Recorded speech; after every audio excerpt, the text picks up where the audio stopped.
शरणं गच्छामि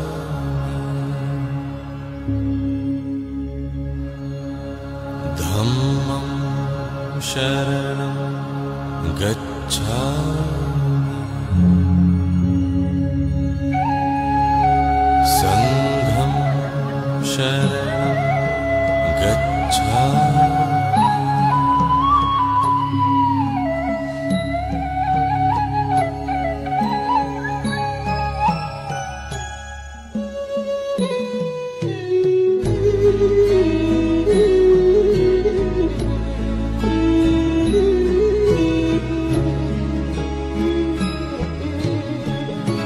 พระ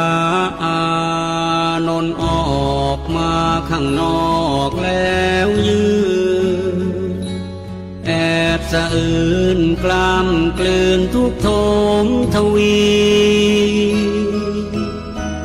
องค์พระมุนินจะสิ้นแล้วแต่เรานี้อาสวามีสิ้นไปองค์พระบรมครูจะทอดทิ้งเราให้อยู่อย่างเดียวได้นับแต่วันพรุ่งนี้ไม่มีได้รับใช้องค์พระภาควัน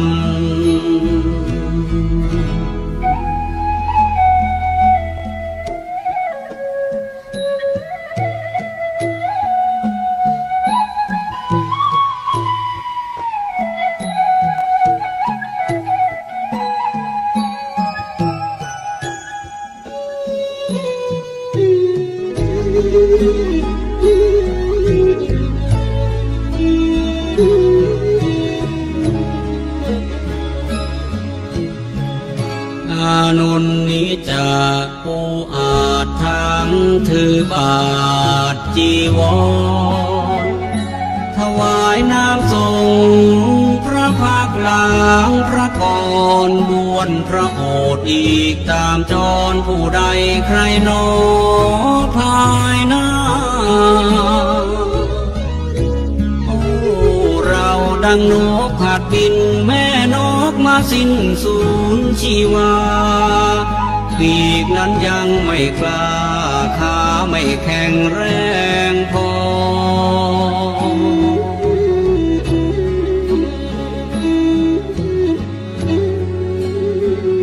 ยังบินทลา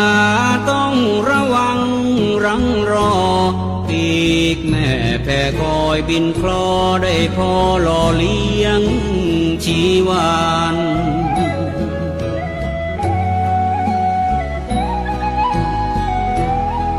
เปรียบเป็นเช่นเราได้เพียงพระโสดาบันยังไม่ทันสำเร็จเป็นพระอรหันต์พระศาสดาก็จะมาปรินิพพานในราตรีนี้ไม่นานผ่านเลยลาลับลวงไป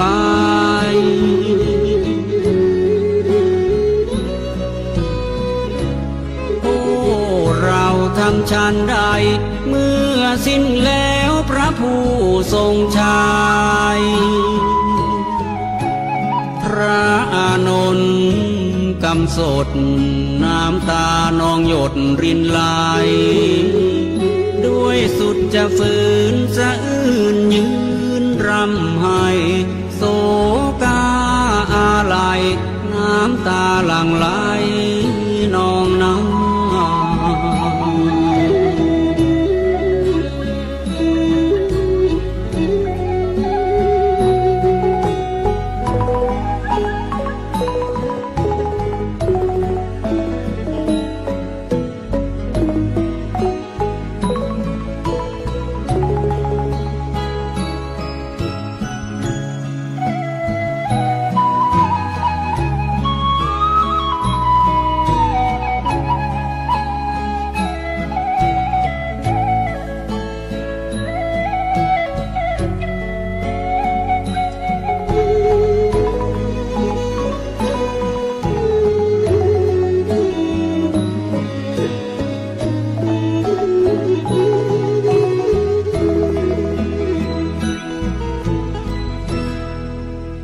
องค์พระโท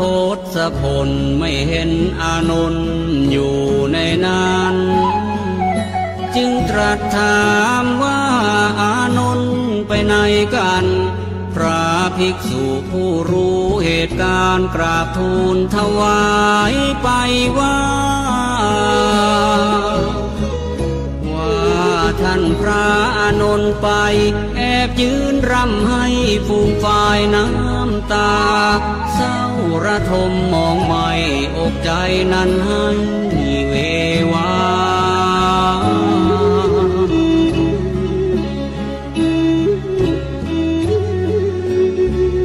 ยามใดสิ้นสู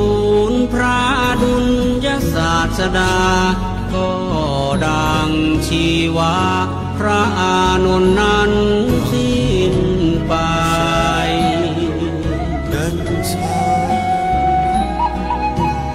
ทราบความดังนั้นครั้นองค์พระทรงชัยให้ตามพระอานนท์มาใกล้แล้วย้ำทำให้ปลอบโยน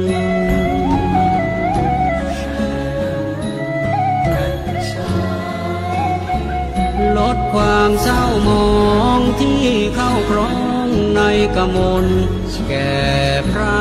อานนท์ให้คลายทุกข์ทน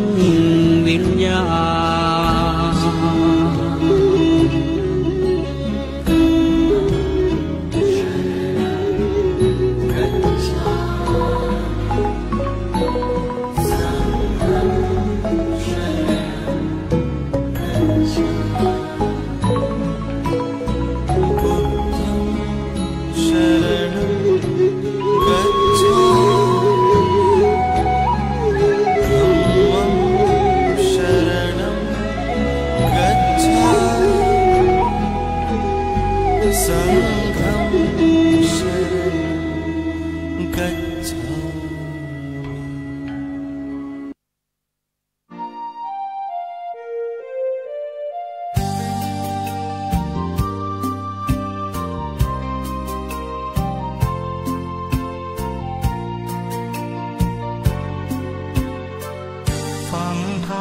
ไว้บ้างก็ดีเหมือนกันให้ตัวเรานั้นจะได้จำพระธรรมใส่ใจมืดมนคนเคล้าเหมือนกบเท่าเฝ้ากอบัวใหญ่เพิ่งบินชมแก่สอนชื่นใจกบอยู่ใกล้กลับไม่ใยดีพระไตรปิฎกทั่วโลกเขาฟังถามใจสักครั้งฟังบ้างไหมใกล้ทำแค่นี้คารวะเทนทรงองค์พระเนรเมตตาภาทีสอนให้เราสร้างคุณความดีชาตินี้ชาติหน้าสุขสมเอาธรรมชำระกิเลสภายในเอาศีลดับไฟเผาใจทุกตรมสวดมนต์ภาวนารู้ทันอารมณ์ผลักความเศร้าสมหลีกหนีตั้งใจมุ่งสู่ประตูนิพพานตามคำสอนนั้นพระโพธิญาณประทานบ่งชี้อย่ามัวลุ่มหลงเล่กลกงห่วงอเวจีตกหลุมพรางต้องช้ำหรือดีมาเปลี่ยนชีวิตของเรา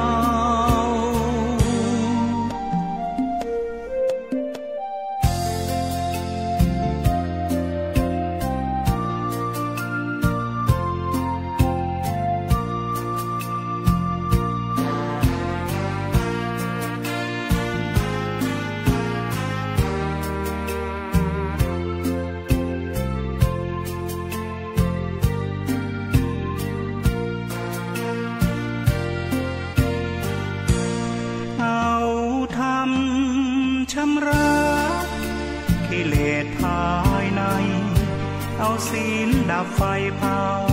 ใจทุกตรมสวดมนต์ภาวนารู้ทันอารมณ์ผลักความเศร้าสมหลีกหนีตั้งใจ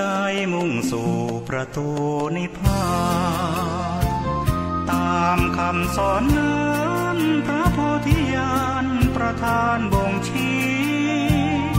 อย่ามัวลุ่มหลงเล่ห์กลโกงห่วงอเวจีตกหลุมพรางต้องช้ำหรือดีมาเปลี่ยนชีวิตของเรา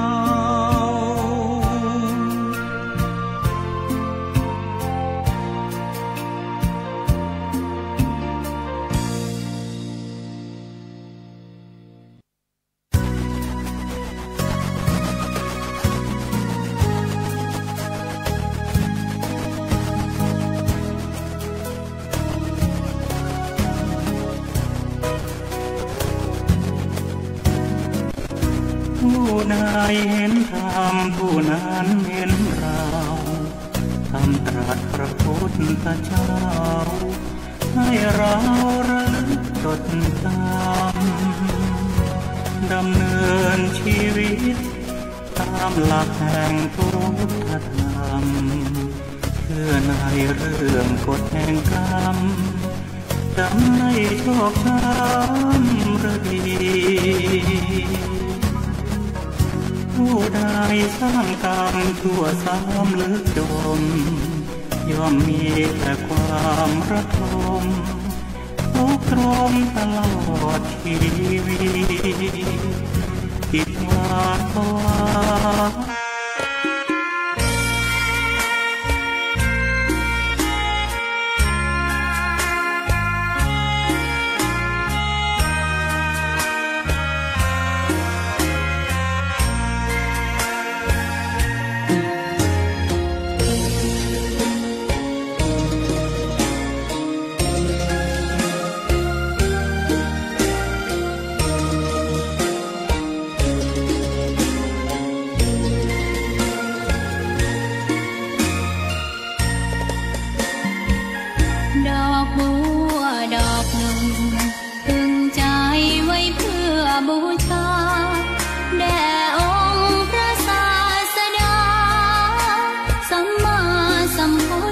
เจ้ามีความงามเงียบไม่เปรียบเทียบเขาเทียบเราใครมองไม่งามช่างเขาแต่เจ้าก็คือดอกบัวด้วยความสัตย์ซื่อยึดถือความดีเป็นหลักใครรักไม่รักก็ไม่จมปลักมองมัวเมื่อโผล่พ้นน้ำก็เห็นความงามในตัวไม่ยึดติดในตมชั่วขอเป็นดอกบัวดอกดีใครไม่มองว่าบัวงามเด่นแต่บัวก็เป็นดอกบัวทุกวันอย่างนี้ไม่อยากเด่นดังแต่มุ่งหวังในทางเด่นดีเกิดมาเพื่อสร้างบารมีถวายชี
ใจบุญมาออกเอื้อเกื้อกูลรู้ค่าของบุญเก็บบัวขึ้นมาเพื่อสร้างความดีและเสริมบารมีดังว่าใช้ดอกบัวนี้บูชาพระสัมมาสัมพุทธ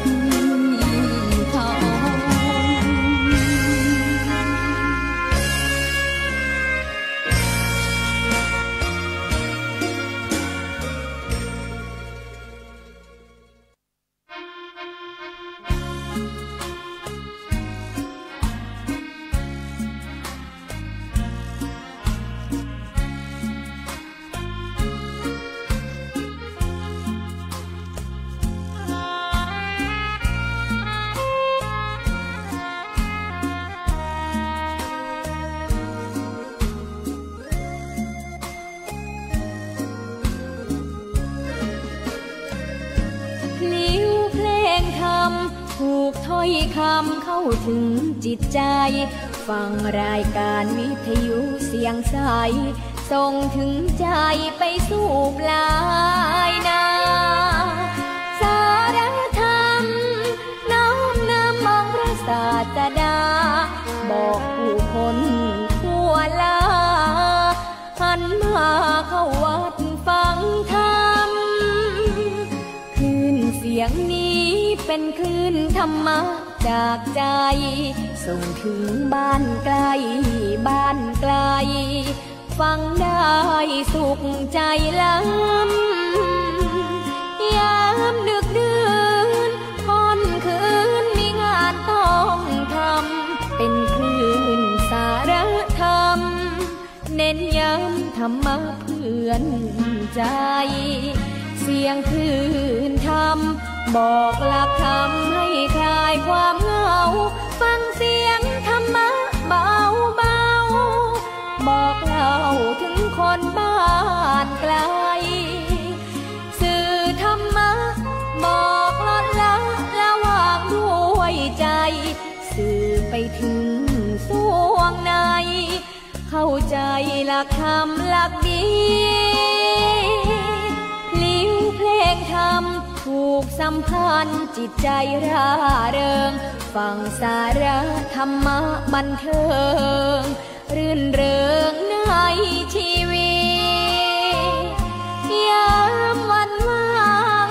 เดินทางไปเยี่ยมสถานีนัดพบกันน้องพี่วันนี้วันดีวันเสาร์สวดมนต์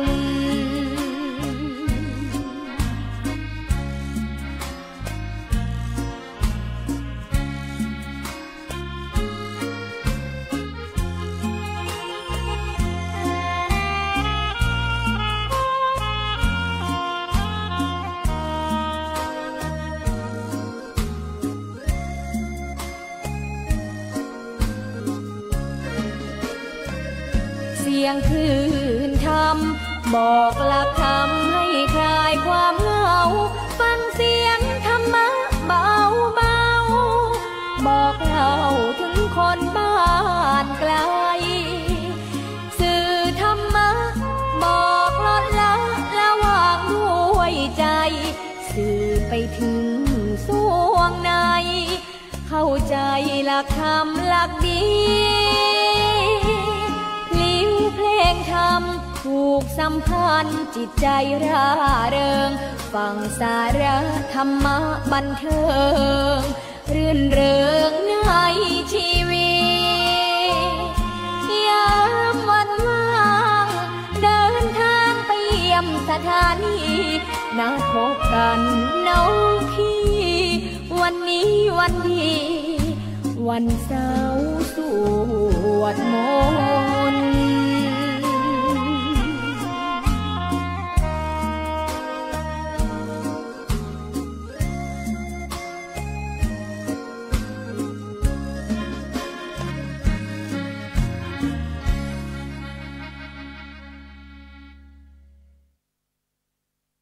ใด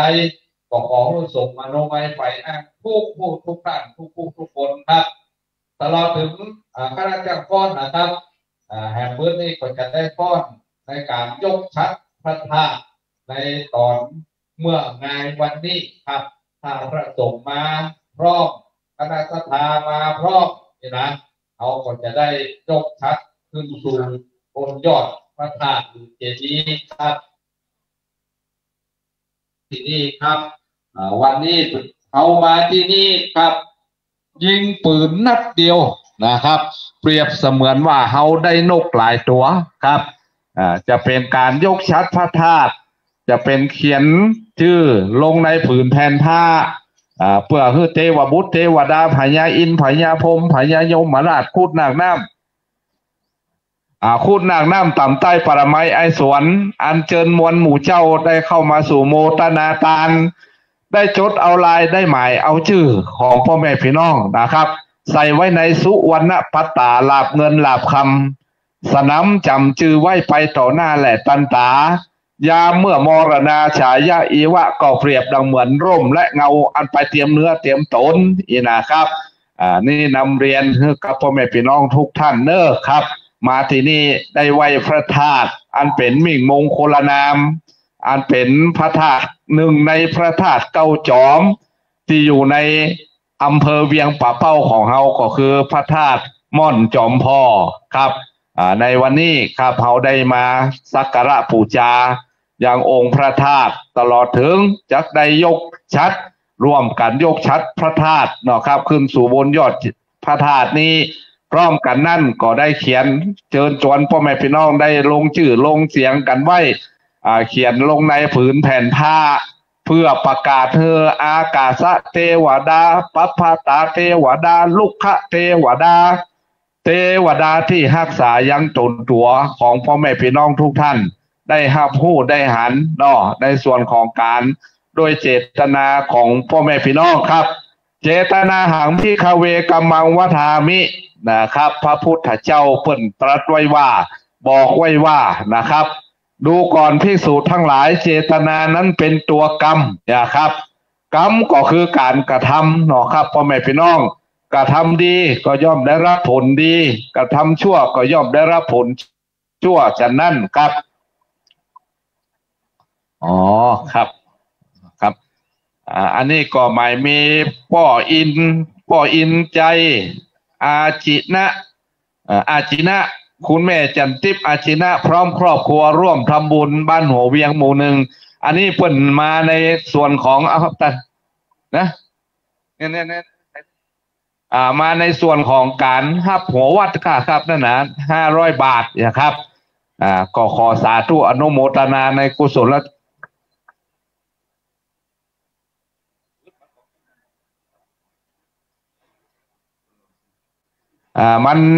เพราะฉะนั้นครับวันนี้เป่าประกาศงานบุญงานกุศลกับพ่อแม่พี่น้องได้รับผู้รับทราบกันนะครับติดตามมาโดยผู้ร่วมโมทนาทานครับมีพ่ออินสอนแม่สีจันมุนคัดหมู่2เวียงทำบุญร่วมทำบุญนะครับพร้อมกันนี่ก็มีแม่แสงเดือนสิทธิสมก็มาร่วมบุญร่วมกุศลด้วยกันครับสร้างบุญต่อก่อบุญใหม่ดังที่ว่าครับเกิดมาในภาวะชาติใดก็ขอให้ได้พบแต่พระพุทธพระธรรมพระสงฆ์อันเป็นสัมมาทิฏฐิ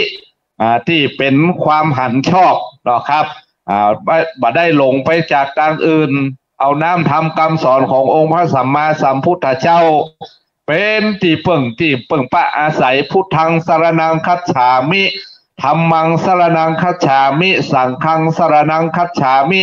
เอาพระพุทธพระธรรมพระสงฆ์เป็นสรณะเป็นที่พึ่งของเฮาครับเงินทองพ่อแม่พี่น้องทุกท่านครับเงินทองนั่นส่งลูกหลานนั่นกาก็ส่งเฮาไปตึกป่าช้าสิ่งที่จะติดตามตัวเฮาไปก็คือบุญกับบาปเนาะดีและชั่วต่ออันที่จะติดตามตัวเฮาไปก็เพราะฉะนั้นเฮาจะต้องสร้างสิ่งที่เป็นที่พึ่งของเฮาครับพึ่งไว้ในไปหน้าเนาะพร้อมกันนี้ก็มีพ่ออุ่นเฮือนบุญศรี ครับก็มาร่วมโมทนาบุญในงานส่งน้ำพระธาตุนี่แถบ200 บาท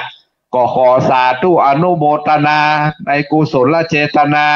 ของท่านที่ได้ตั้งจิตมาแต่ไกลตั้งใจมาแต่บ้าน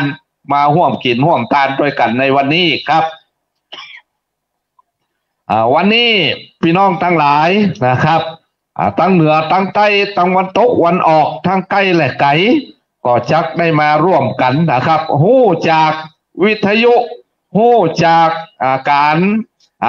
บอกต่อๆกันไปเองนะครับเนาะอันนี้ก็ได้รับการทราบหู้ข่าวหลายทิศหลายทาง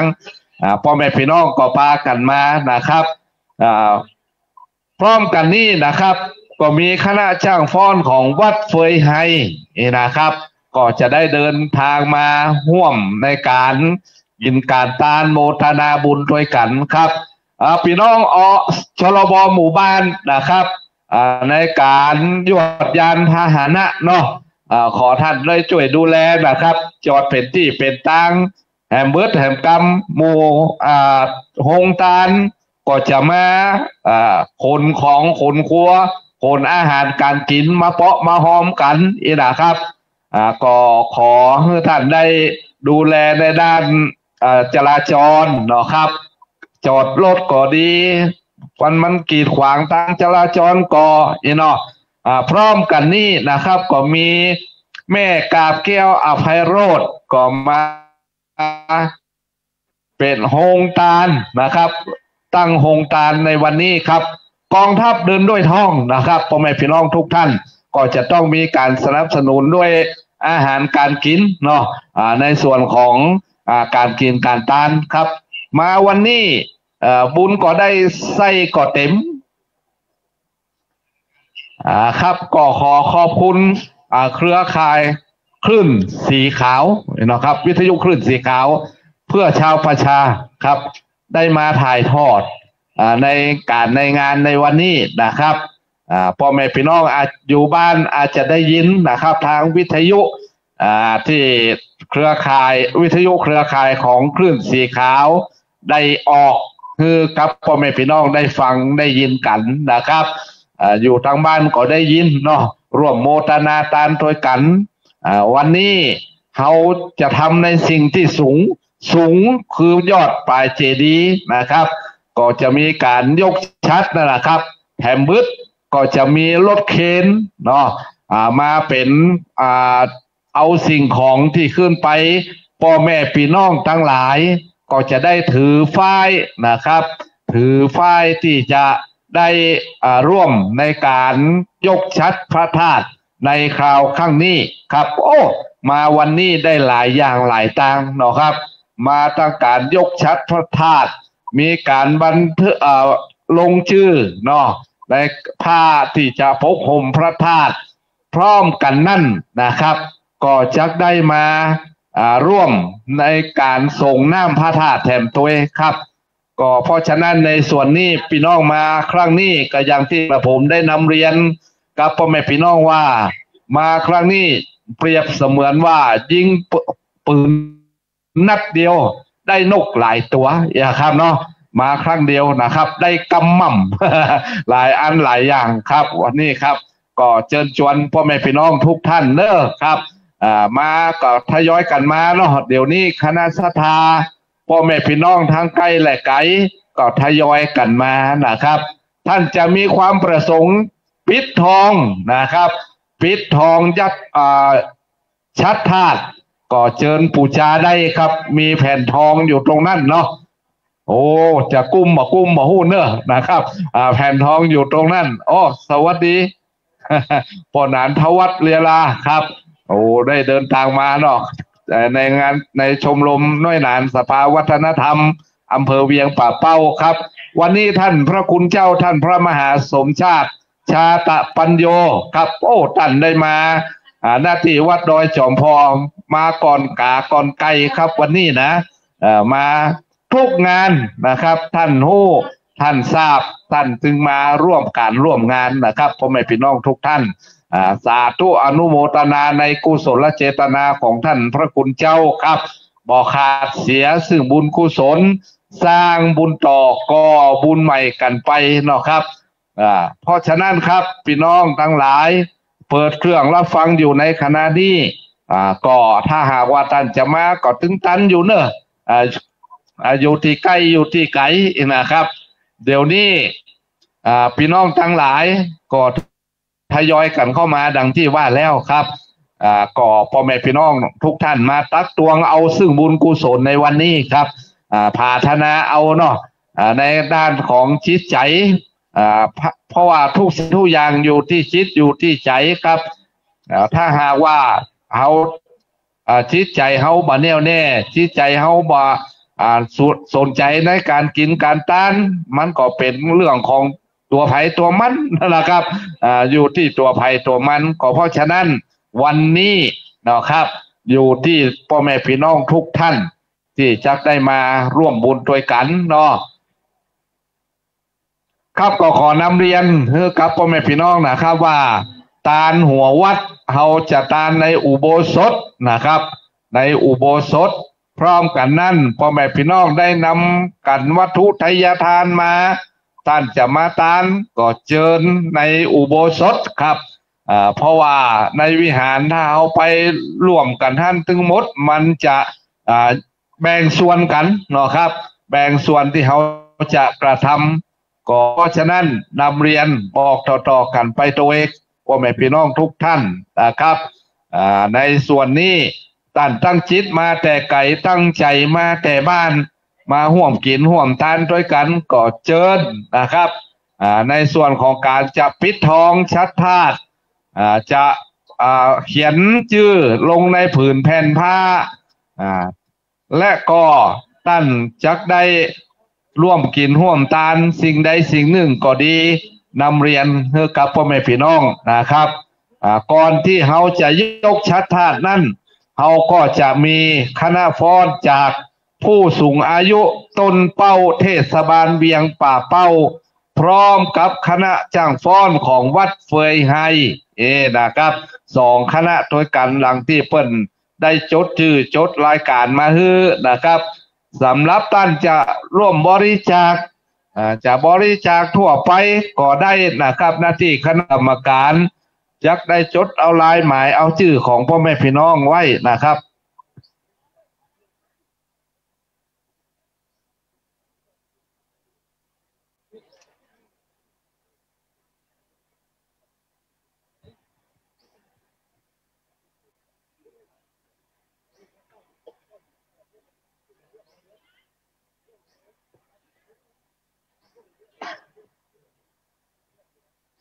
ครับสำหรับท่านที่ได้นำนะครับนำน้ำส้มปล่อยมาท่านจะเอาไปหอมกันหน้าที่หม้อกลางวิหารนะครับก็เชิญชวนเอาไปหยอดไปหอมกันท่านยุดไว้ในส่วนของที่จักได้สละสลงยังองค์พระธาตุนะครับน้ำไปเปาะกันในครับ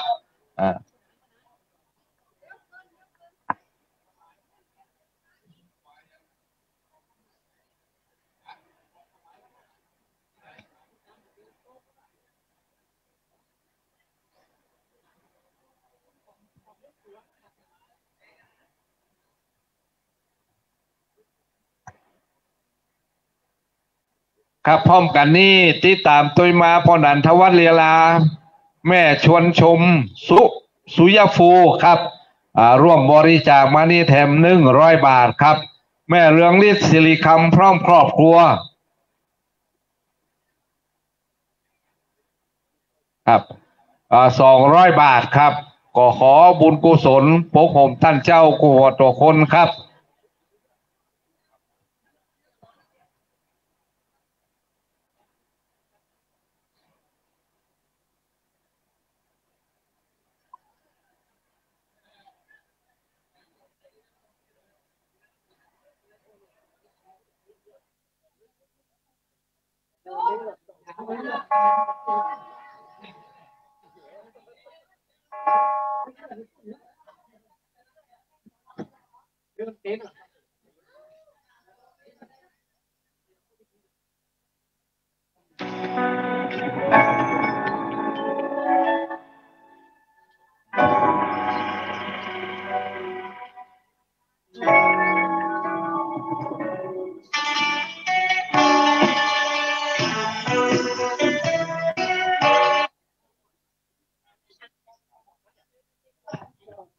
อ่า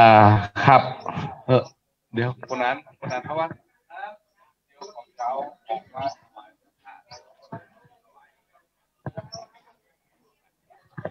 เป็นขันเป็น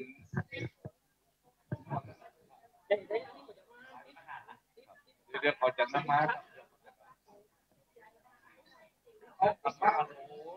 ได้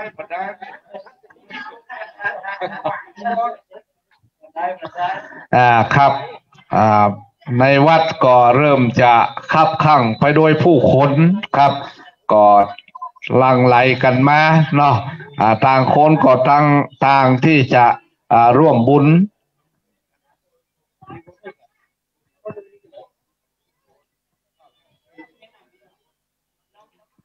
ครับต่างคนก็ตั้งจิตตั้งใจจะมาร่วมบุญร่วมกุศลปีหนึ่งมีครั้งหนึ่งครับการส่งน้ำพระธาตุเนาะหน้าที่วัดดอยจอมพอบางปีก็ตรงกับวันมาฆบูชาบางปีก็บ่ตรงกับวันมาฆบูชาทำไมถึงเป็นอย่างนั้น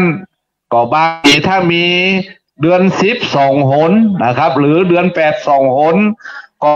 จะมีตรงกับวันมาฆบูชาปีใดถ้ามีเดือน8 หนเดียวหรือว่าเดือน10 หนเดียวนะครับก็จะตรงกับเดือน6เป็งที่บัจจัยวันมาฆบูชาครับก็เพราะฉะนั้นครับมันก็เลื่อนกันไปลดกันไปตามนั่นเนาะครับวันนี้ครับพ่อแม่พี่น้องทุกท่านเราจะได้มีการยกชัดพระธาตุเนาะครับยกชัดธาตุพี่น้องจะร่วมในการปิดทองยอดชัดก็เชิญชวนครับจะเขียนชื่อลงในผืนแผ่นผ้าก็เชิญชวนพ่อแม่พี่น้องครับมาทั้งทีทำเอาไว้ดีกว่าเนาะครับทำไว้ดีกว่าถึงจะดีครับก็เพราะฉะนั้นวันนี้เฮามีคือกับพ่อแม่พี่น้องได้ร่วมบุญร่วมกุศลด้วยกันหลายอันหลายอย่างทั้งนี้และทั้งนั้นมาได้มีคำว่าเอาบุญหรือกุศลมาเป็นเรื่องมอมเมากับพ่อแม่พี่น้องครับอยู่ที่คิดอยู่ที่ใจอยู่ที่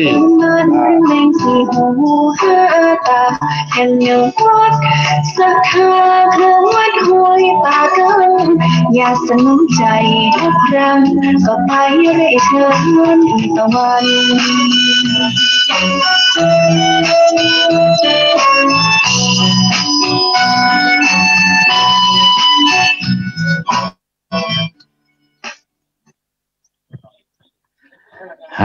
ครับ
ดอกบัวดอกหนึ่งพึงใจไว้เพื่อบูชาแด่องค์พระศาสดาสัมมาสัมพุทธเจ้ามีความงามเงียบไม่เปรียบเทียบเขาเทียบเราใครมองไม่งามช่างเขาแต่เจ้าก็คือดอกบัวด้วยความสัตย์ซื่อยึดถือความดีเป็นหลักใครรักไม่รักก็ไม่จงปลักมองมัวเมื่อโผล่พ้นน้ำก็เห็นความงามในตัวไม่ยึดติดในตมชั่วขอเป็นดอกบัวดอกเดียวใครไม่มองว่าบัวงามเด่นแต่บัวก็ ครับ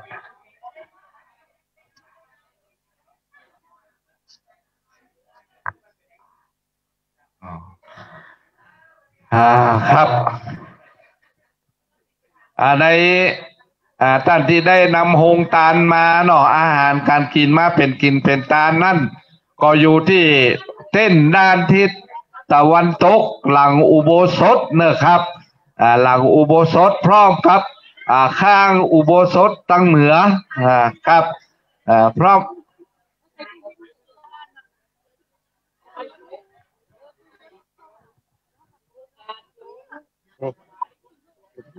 คนนั่นนะ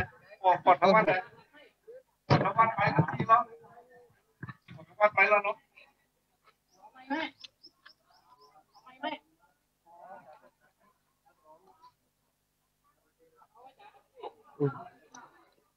ครับก็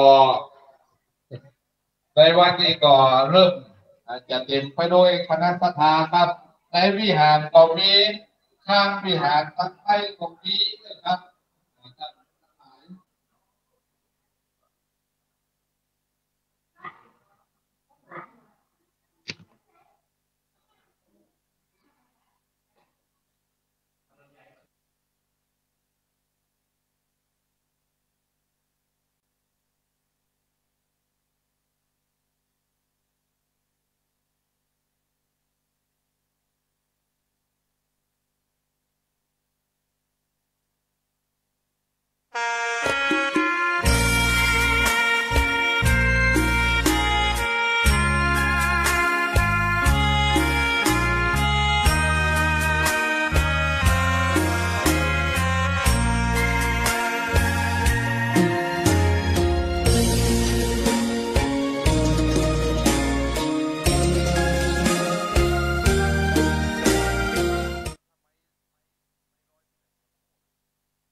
หมายมีคุณจรูนวงพรอยู่เลียงก็บ่เสี่ยงในการบุญร่วมเกื้อหนุนมานี่แถม100 บาทคุณล่าทองพันบัวไหลก็มาใส่ใจในกองบุญร่วมเกื้อหนุนนี่แถม100 บาทก็สมบูรณ์แม่จำปีกาวีก็มายินดีในการบุญร่วมเกื้อหนุนนี่แถม200 บาทแม่บัวลอยใจใจก็บ่หายจากการบุญร่วมเกื้อหนุนมานี่แถม100 บาทรัตนาสาริกาแม่ละค่ะครับนี่เนาะร่วมเกื้อหนุนในการบุญนี่แถม100 บาทครับประพันธ์นี่นามสกุลอย่างครับพรหมสะอาดก็บอกขาดในการบุญร่วมเกื้อหนุนมานี่แถม100 บาทแม่แสงวันธรรมสอนครับก็มาหาปอนในกองบุญร่วมเกื้อหนุนนี่แถม100 บาทแม่เกิดคำประภาคิดนะครับก็มาลิขิตในการบุญร่วมเกื้อหนุนนี่แถม100 บาทนิรุตวิชาธรรมหนองยาวก็มาร่วมการบุญการกุศลนี่แถม20 บาทแม่อภันชัยกระทะโอ้อันนั้นอย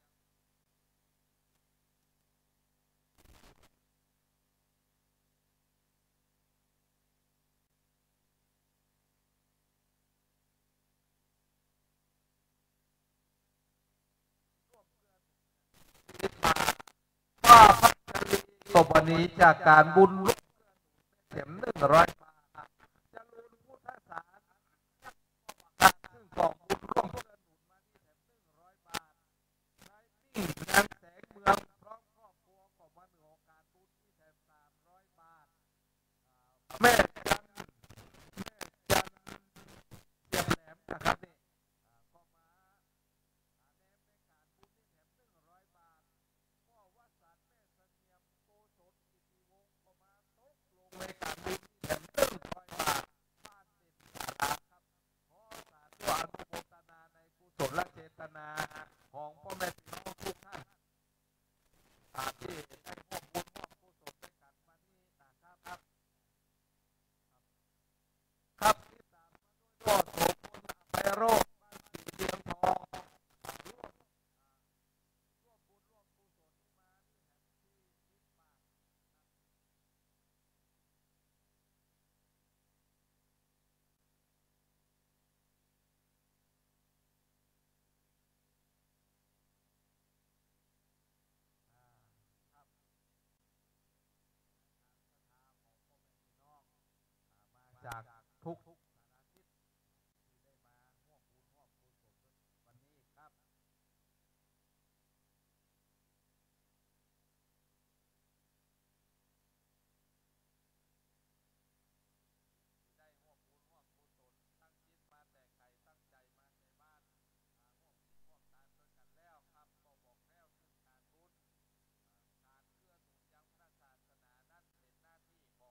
เทศนาไขอ่านฮือพระราบุญอานิสวสเสียงสาในโรงธรรมศาลาเป็นเก้าตลาดต่อเต้าเข้าสู่เวียงแก้วและเนลปานนั้นจุงจักมีเตียมแต่ดีลีในทีคากาละวันนี้ก็เป็นวันดีที่ทีอันวิเศษเห็นว่าหมายมีสมณะศรัทธาและมูลศรัทธาพ่อแม่พี่น้องตายกตายิกาทั้งสองเมืองฝ่ายภายในหมายมีท่านพระคุณเจ้าท่านพระครูปฏิภาณธรรมดินท่านเจ้าอาวาสพร้อมกับคณะศิษย์โยมเจ้าจุตนจุองค์พร้อมกับพี่น้องคณะศรัทธาทั้งหลายก็หากได้กระทำงานบุญในส่วนของการส่งน้ำพระธาตุวัดดอยจอมพอณฐานาตตินี้อันเป็นประเพณีที่มีมาแต่เก้าปองเพื่อว่าขอให้ได้เป็นมงคลกับตนตัวกับครอบครัวและเป็นสิริมังกรกับสถานที่เพื่อให้ได้อยู่ที่กามีอายุมั่นขวัญยืนให้ได้อยู่สุขเสถียรเจริญรุ่งเรืองทุกข้ามเจ้าก้าวหน้าไปใจประกอบภารกิจการงานอันใดก็ขอให้ได้สมความมุ่งมา่ปรารถนาทุกสิ่งทุกประการนั้นจุงจักมีในทีคากาละวันนี้คณะศรัทธาสมณะศรัทธาก็มีผลละหมากไม้ตั้งหลายได้มาถวายปูชายังองค์พระธาตุอันเป็นวันประเพณีส่งน้ำพระธาตุวัดดอยจอมพอฐานาตตินี้ขออัญเชิญเทวบุตรเทวดาพญาอินทร์พญาพรหมพญายมมาลาดพูดนาคน้ำต่ำไทยประไมไอสวนอัญเชิญนวลหมู่เจ้าเข้ามาสู่โมทนาตานอัน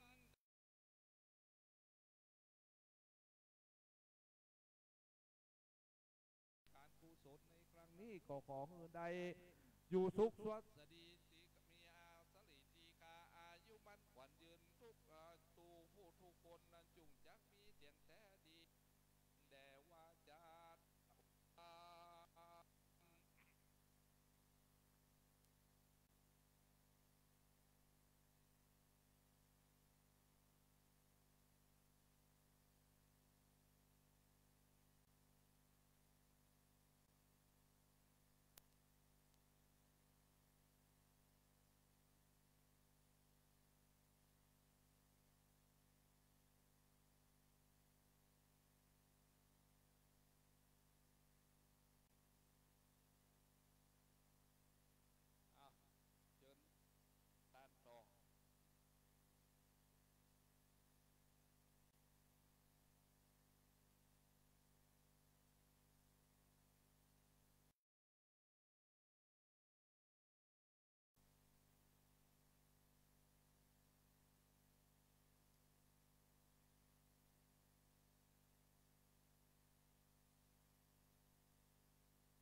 ยังบอกอุปจ้า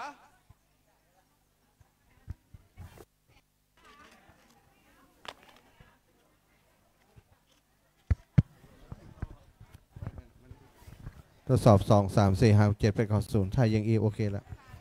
ทดสอบ2 3 4 5 6 7 8 9 0ถ้าเป็นอูเปิลกันได้ละศรัทธาญาติโยมเนอะตั้งสถานีตอนนี้กำลังจูนเครื่อง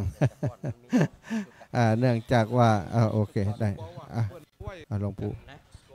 ตั้งนอกก็ตั้งพิธีตอนนี้ขณะนี้พิธีตั้งนอกก็เป็นพิธีในการบวงสรวงเทวาอารักษ์นะก่อนที่เราจะได้ประกอบพิธีทางศาสนาส่งน้ำพระธาตุม่อนจอมพอของเฮาประจำปี 2567 วันนี้สถานาบุญเท่าแก่อีปอยอีแม่ตั้งหลายหัววัดต่างๆก็ได้เดินทางมาถึงกันเป็นส่วนใหญ่แล้วก็ขอท่านเจ้าตั้งหลายเนอะเมื่อเดินทางมาถึงแล้วก็เข้ามาเนาะจะตานหัววัดก็ตั้งในเพื่อใดเลยเนอะตานหัววัดครูบาอาจารย์หลวงปู่ท่านพระครูปฏิภาณธรรมทินหลวงปู่ก็อยู่ตั้งในนี่แล้วศรัทธาญาติโยมท่านสาธุชนตลอดถึงครูบาอาจารย์พระสงฆ์องค์สังฆเจ้าเนาะพิธีตอนนี้ได้อุจากันว่าจะมีการยกชัดไหว้พระหับศีลแล้วก็หลวงปู่ก็จะปาศรัทธาครูบาอาจารย์และศรัทธาญาติโยมยกชัดพระธาตุจากนั้นก็จะนิมนต์พระสงฆ์องค์สังฆเจ้าครูบาอาจารย์ได้มาประกอบพิธีทางศาสนาอย่างในวิหารหลวงของเฮาเนาะตอนนี้พิธีหลายผู้หลายท่านเนาะที่ได้มาร่วมบุญร่วมกุศลนะครับก็ขอสุมาอภัยกับพ่อแม่พี่น้องเนอะบางสิ่งบางอย่างอาจจะมาได้ตามจิตตามใจนะครับทุกอย่างบางอย่างมันก็มีขั้นมีตอนเนาะครับ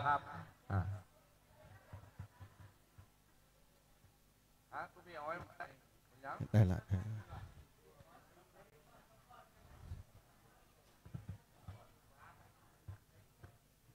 ศรัทธาตั้งนอกท่านแล้วเข้ามาตั้งในเนอะปออาจารย์ใหญ่จะได้ทำพิธีตั้งในไหว้พระรับศีลอย่างเรียบร้อยเนาะก็จะเป็นพิธีในส่วนของการยกฉัตรพระธาตุจากนั้นก็จะได้ครูบาอาจารย์เปิ่นจะได้ชัยยันโตแล้วก็จะได้มาประกอบพิธีเอาที่ไหนเอาคณะไหนอย่างใดผมเดียวกันเอาเพลงอะไรอย่างเพลงเชียงไฮ้นี่กะเก้าจอมนี่กะเพลงเปิ่นไหนเปิ่นนอกก็เปิ่นนอกเอาไม้ตัวนั่นจอเนอะเอาไม้ตัวนั่นจอลำโพงจะได้ออกเพลงตอนนี้ทางคณะจ้างฟ้อนนางลำก็จะได้รำบวงสรวงก่อนเนาะตั้งนอกก็ว่ากันไปเนอะวันนี้ตั้งในก็บริหารตั้งนอกก็บริหารตั้งในเหมือนกัน ตอนนี้ตั้งนอกก็ว่ากันไปตั้งในก็จะได้รอพิธีตั้งนอกเสร็จตอนนี้หลวงปู่ท่านพระครูปฏิภาณธรรมทินอยู่ตั้งในเพื่อนเนอะศรัทธาญาติโยมที่มาอยากจะมากราบมาสาหรือว่ามาตานหัววัดที่หลวงปู่ก็เรียนเจริญพรมาตั้งในเนอะเกี่ยมพร้อมเนาะถ้าจะแม่นแล้วเนอะ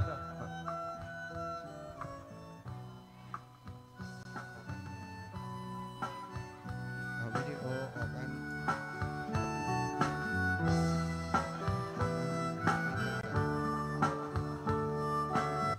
ออกตีไล่สดของผมให้หน่อยเข้าจอบ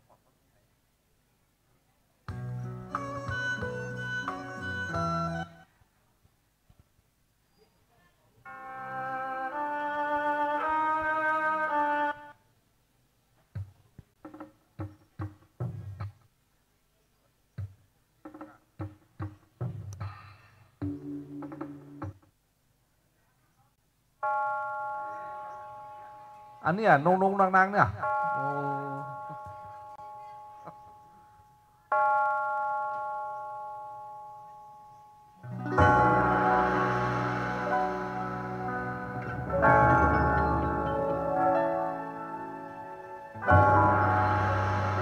ครับอันนี้ก็จากตอนจากคณะก้อนของผู้สูงอายุต้นเป้าเทศบาลเวียงป่าเป้าครับ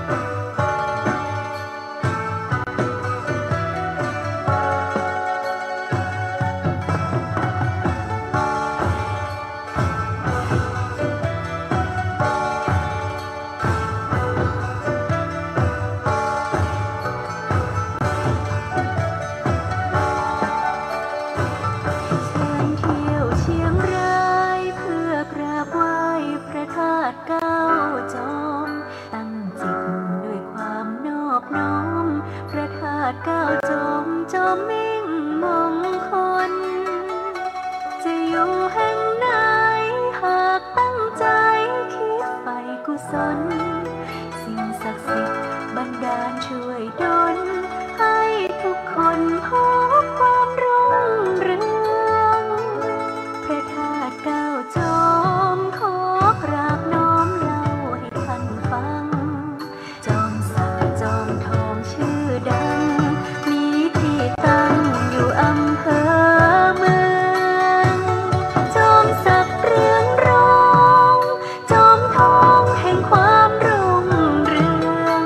อารามสวยงามสีเหลืองเป็นศักดิ์ศรีเมืองเชียงรายมานานจอมกิตติอยู่ที่เชียงแสนไงเล่าจอมพออยู่เวียงป่าเป้าจอมแหวนนั้นเล่าอยู่อำเภอพานจอมจันแม่จันจอมแห่งความฝันสวรรค์บันดาลตั้งจิตขออธิษฐานให้พบผ่านความสุขทุกคราวมาเที่ยวเชียงรายสุขหัวใจได้พบสิ่งดีจอมจอมเทิงสิ่งนี้แม่สวยมีจอมแจ้งแวววาวได้ไปกราบแล้วจอมหมอแก้วอำเภอแม่ลาวให้มีอายุยืนยาวโชคดีที่เราไหว้ธาตุเก้าจอม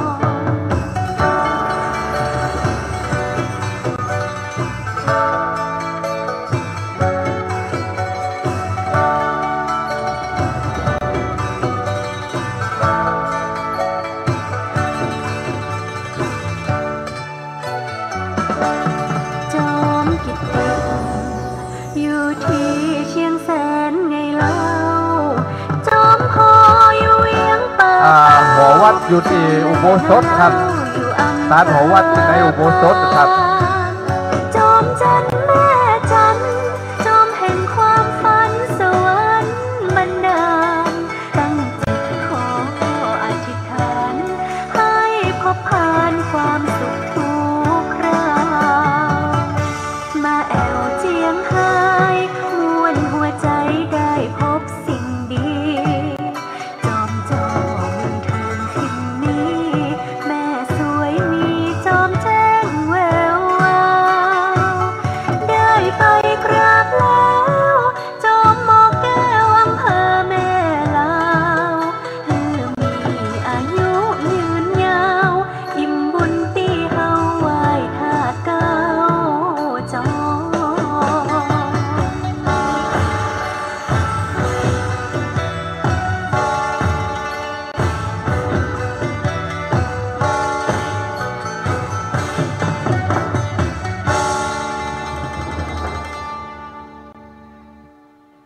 จอมกิตติอยู่ที่เชียงแสนไงเล่าจอมพออยู่เวียงป่าเป้าจอมแหวนนั้นเล่าอยู่อำเภอพาน เอวจังไม่นะ จอมแห่งความฝันสวรรค์บันดาล เพลงที่สองนะ ขออธิษฐานให้พบผ่าน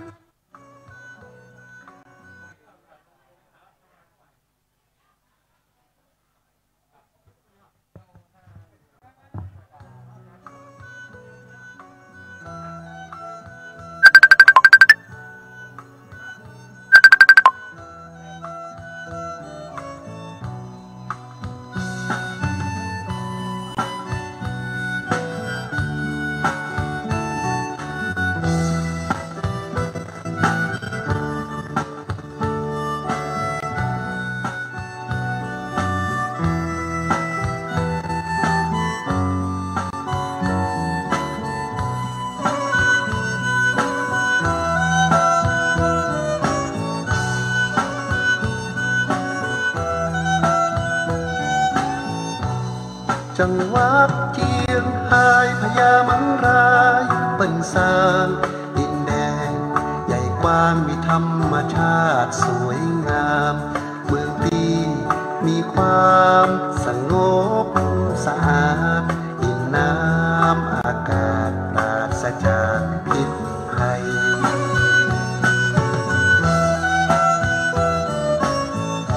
มีส่วนรวมน้ำใจที่คนเชียงรายยึดมั่นจะมาจะไปในนั้นต้องไปกราบขอคุณขอพรบ้องมนพระคุณบางรายป้องอย่าฮือการงานขาดทองอย่าฮือเคราหายมาป่า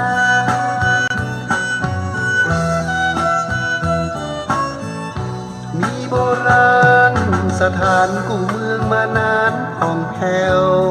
ทางวัดตะแก้ววัดพระธาตุดอยตุงถึงอยู่บนดอยสูงคนก็ขึ้นไปกราบไหว้หันทะเลดอกไม้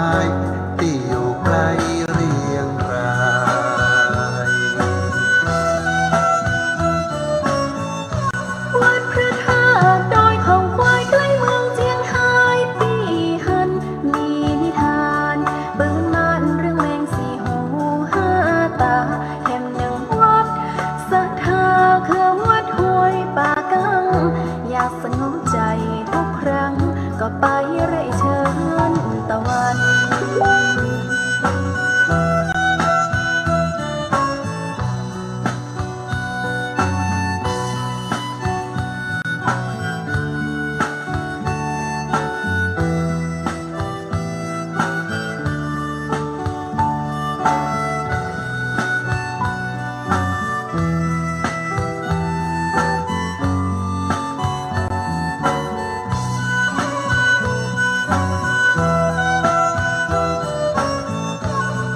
วัดที่สำคัญคนทุกเขตขัน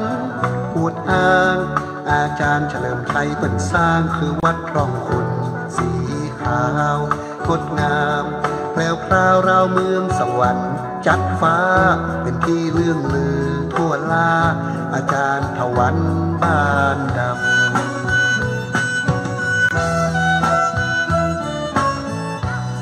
เจียงไฮ้เมืองวัฒนธรรมศิลปะงดงามหลายด้านหัวศิลป์คือบ้านได้รวมผลงานหลากหลายที่ศิลปินเจียงไฮ้รังสรรค์ขึ้นมาหนอเจ้าอาจารย์เฉลิมชัยเป็นเก้ารวบรวมหมู่เฮาขึ้นมา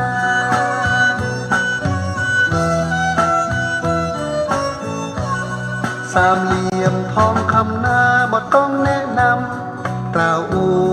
ทุกคนก็หูว่าเป็นชายแดนสามแผ่นดินที่ทำมา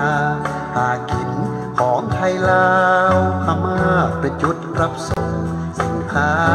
ของไทยจีนลาว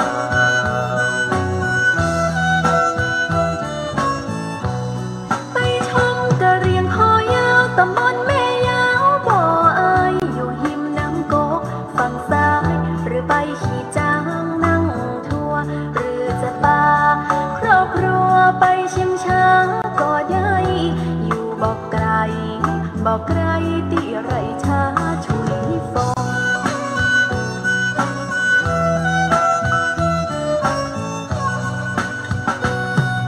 โป่งน้ำฮอดป่าตึงแม่จันส่วนดอกไม้ดาวจำรัดแสงแม่คำลักเก็บดอกบัวตองบานบนดอยหูแม่คำดอยแม่สลองถ้ำปุ่มถ้ำผาและถ้ำหลวงขุนน้ำนางนอนชอบมาแอวป่าแอวดงไปแอวน้ำตกกะอายน้ำตกห้วยแม่สายน้ำตกปูแกงที่ตกสูงตกแห้งน้ำตกขุดก้อนแม่นมันห้วยกลางป่าแถมนั้นแต่น้ำตกตาดควัน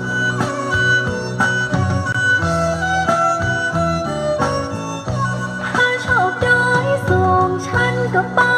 กันเดินหน้าไปแอวภูชี้ฟ้าภูชี้เดือนชี้ดาวแก่งผาใดหิมแล้วพาบอ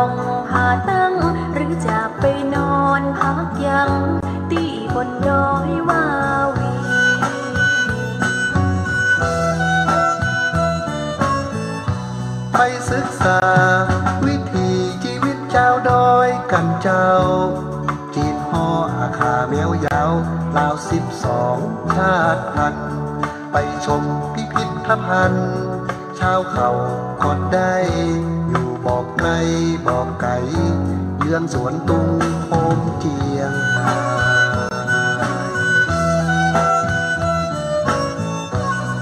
มีแผ่นมากมายที่แอวเจียงไฮ้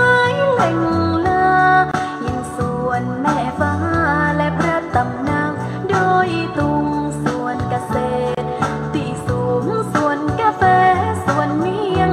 บรรยากาศบ่หมดบ่เสียงเชิญไปชมสิงปาเจียงไฮ้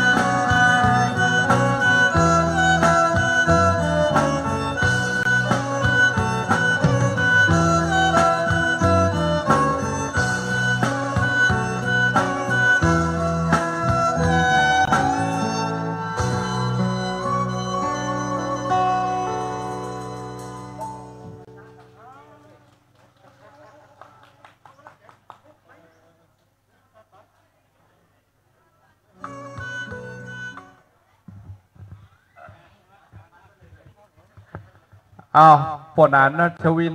หาขจายตั้งนี้ไข่เสี่ยงแล้ววะ ครับที่จบไปก็คือคณะจ้างฟ้อนของเทศบาลผู้สูงอายุต้นเป้าเทศบาลเวียงป่าเป้าครับครับวัดเฟยไฮแหมกะวัดเฟยไฮต่อกะปัจจัยกะพร้อมกับวัดเฟยไฮแต่ตะกี้แต่ครับ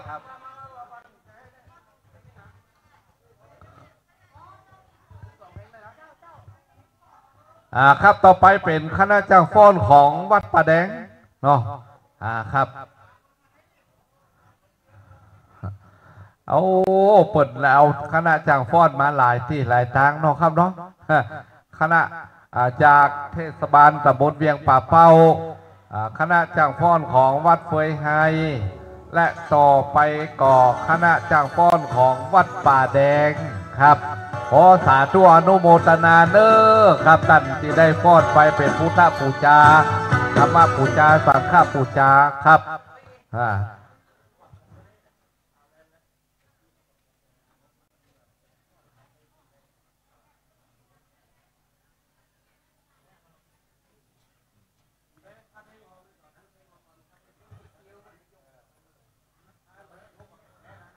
ครับตั้งท่าแล้วเนอะจะสตาร์ทละครับอันนี้กันอันนี้อยากพระธาตุเข้าจอมเนาะเนี่ยครับ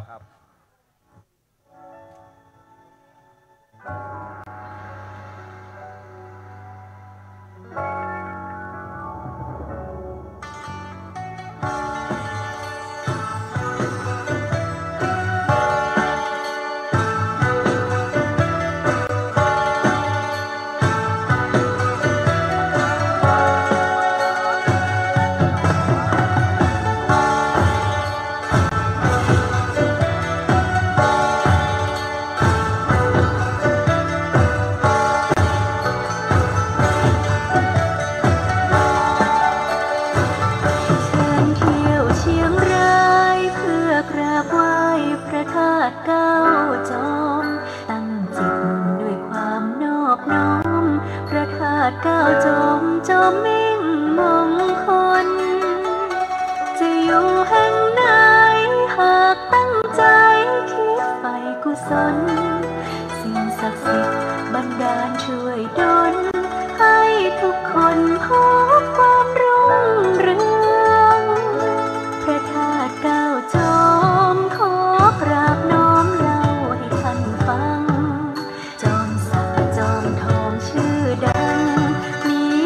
ตั้งอยู่อำเภอเมืองจอมศักดิ์เรืองรองจอมทองแห่งความรุ่งเรืองอารามสวยงามสีเหลืองเป็นศักดิ์ศรี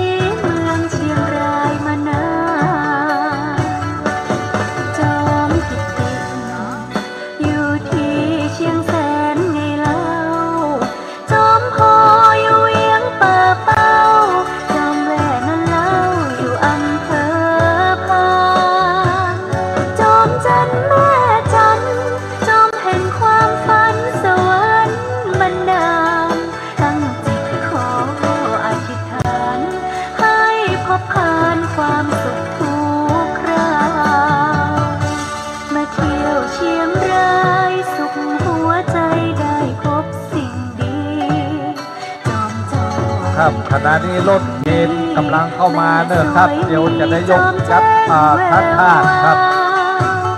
ได้ไปกราบแล้วจอมหมอกแก้วอำเภอแม่ลาวให้มีอายุยืนยาวโชคดีที่เราไหว้ธาตุเก้าจอ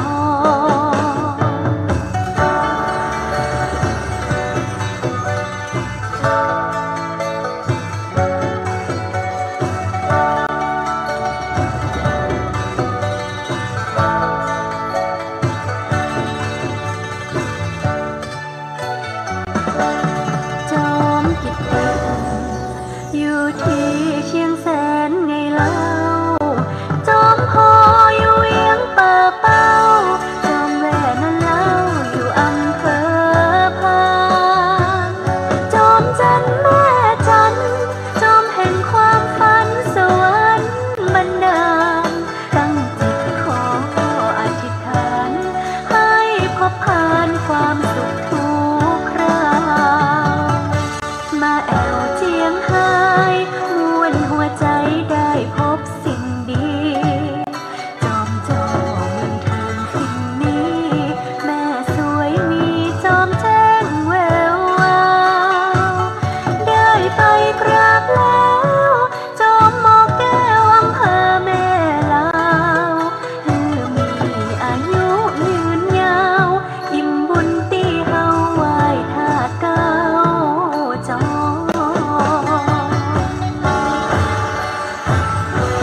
ครับขอตามหน่อยนะครับเดี๋ยวรถเข็นจะเข้ามาจะได้ยกทัดท่าครับ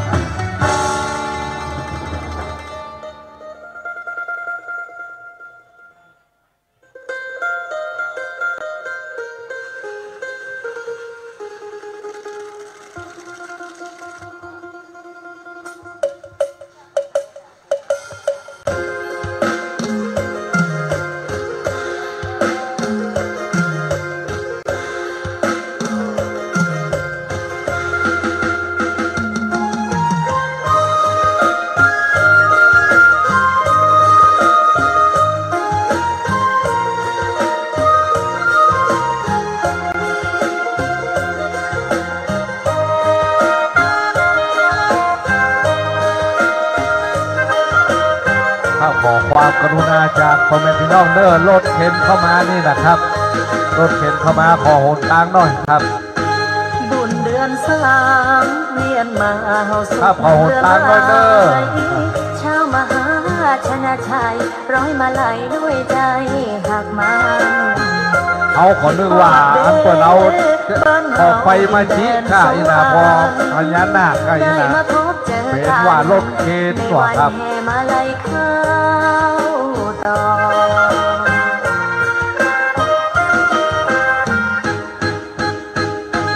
ร้อยมาลัยเป็นสายยาวด้วยข้าวเช้านาน้อมนบบูชาพระสัมมาสัมพุทธเจ้าแห่มาลัยข้าวตอกดอกเป็นสายยาวทดแทนคุณข้าวหล่อเลี้ยงเฮาชาวเมืองอีสาน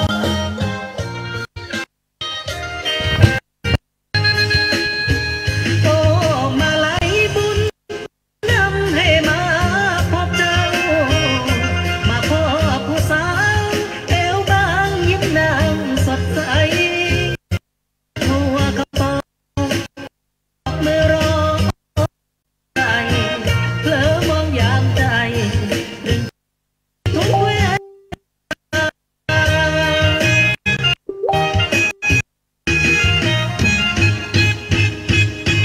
สุนทรใจตายใหญ่ผู้พันไหวพระอรหันต์ในวันมาฆบูชาประเพณีที่มีสืบต่อกันมาชาวฟ้าอยากสืบสานงานบุญแห่มาลัยข้าวตอกชาวฟ้าอยากสืบสานจนร่วมงานแห่มาลัยข้าวตอก4 5 6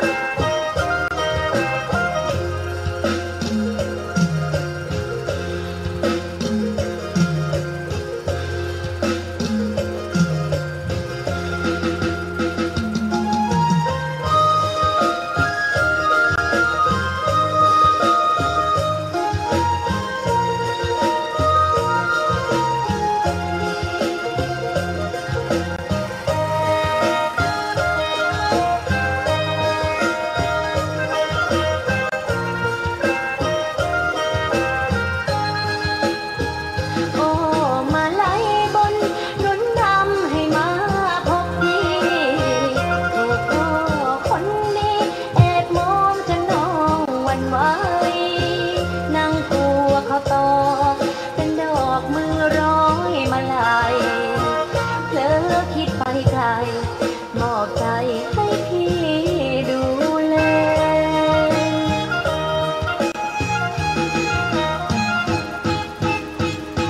ศูนย์รวมใจมาลัยสายใยผูกพัน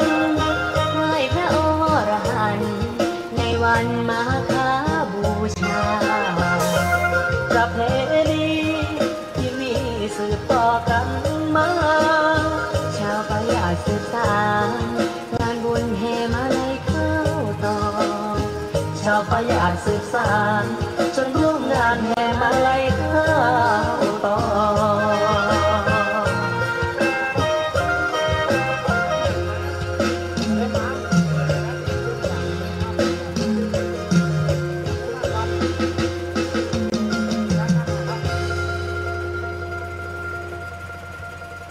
โอ้ขอเสียงปรบมือสนั่นวันไหวสักคำแล้วครับโอ้โหจังฟ้อนอ่อนช้อยและสวยงามชุดเป็นกระเปิงเห็นเน่อันนี้วัดป่าแดงเนาะจังฟ้อนวัดป่าแดงตะกี้เป็นต้นเต้าเทศบาลผสมกับเฟยไห้นี่โอ้เฟยไห้อย่างว่าแปลงร่างเวอร์ขนาดหาแต่อยู่ห้องเดียวนี่แม่เฮ้ยแต่เป็นกเติมใจขอบคุณนะครับคณะจังฟ้อนของ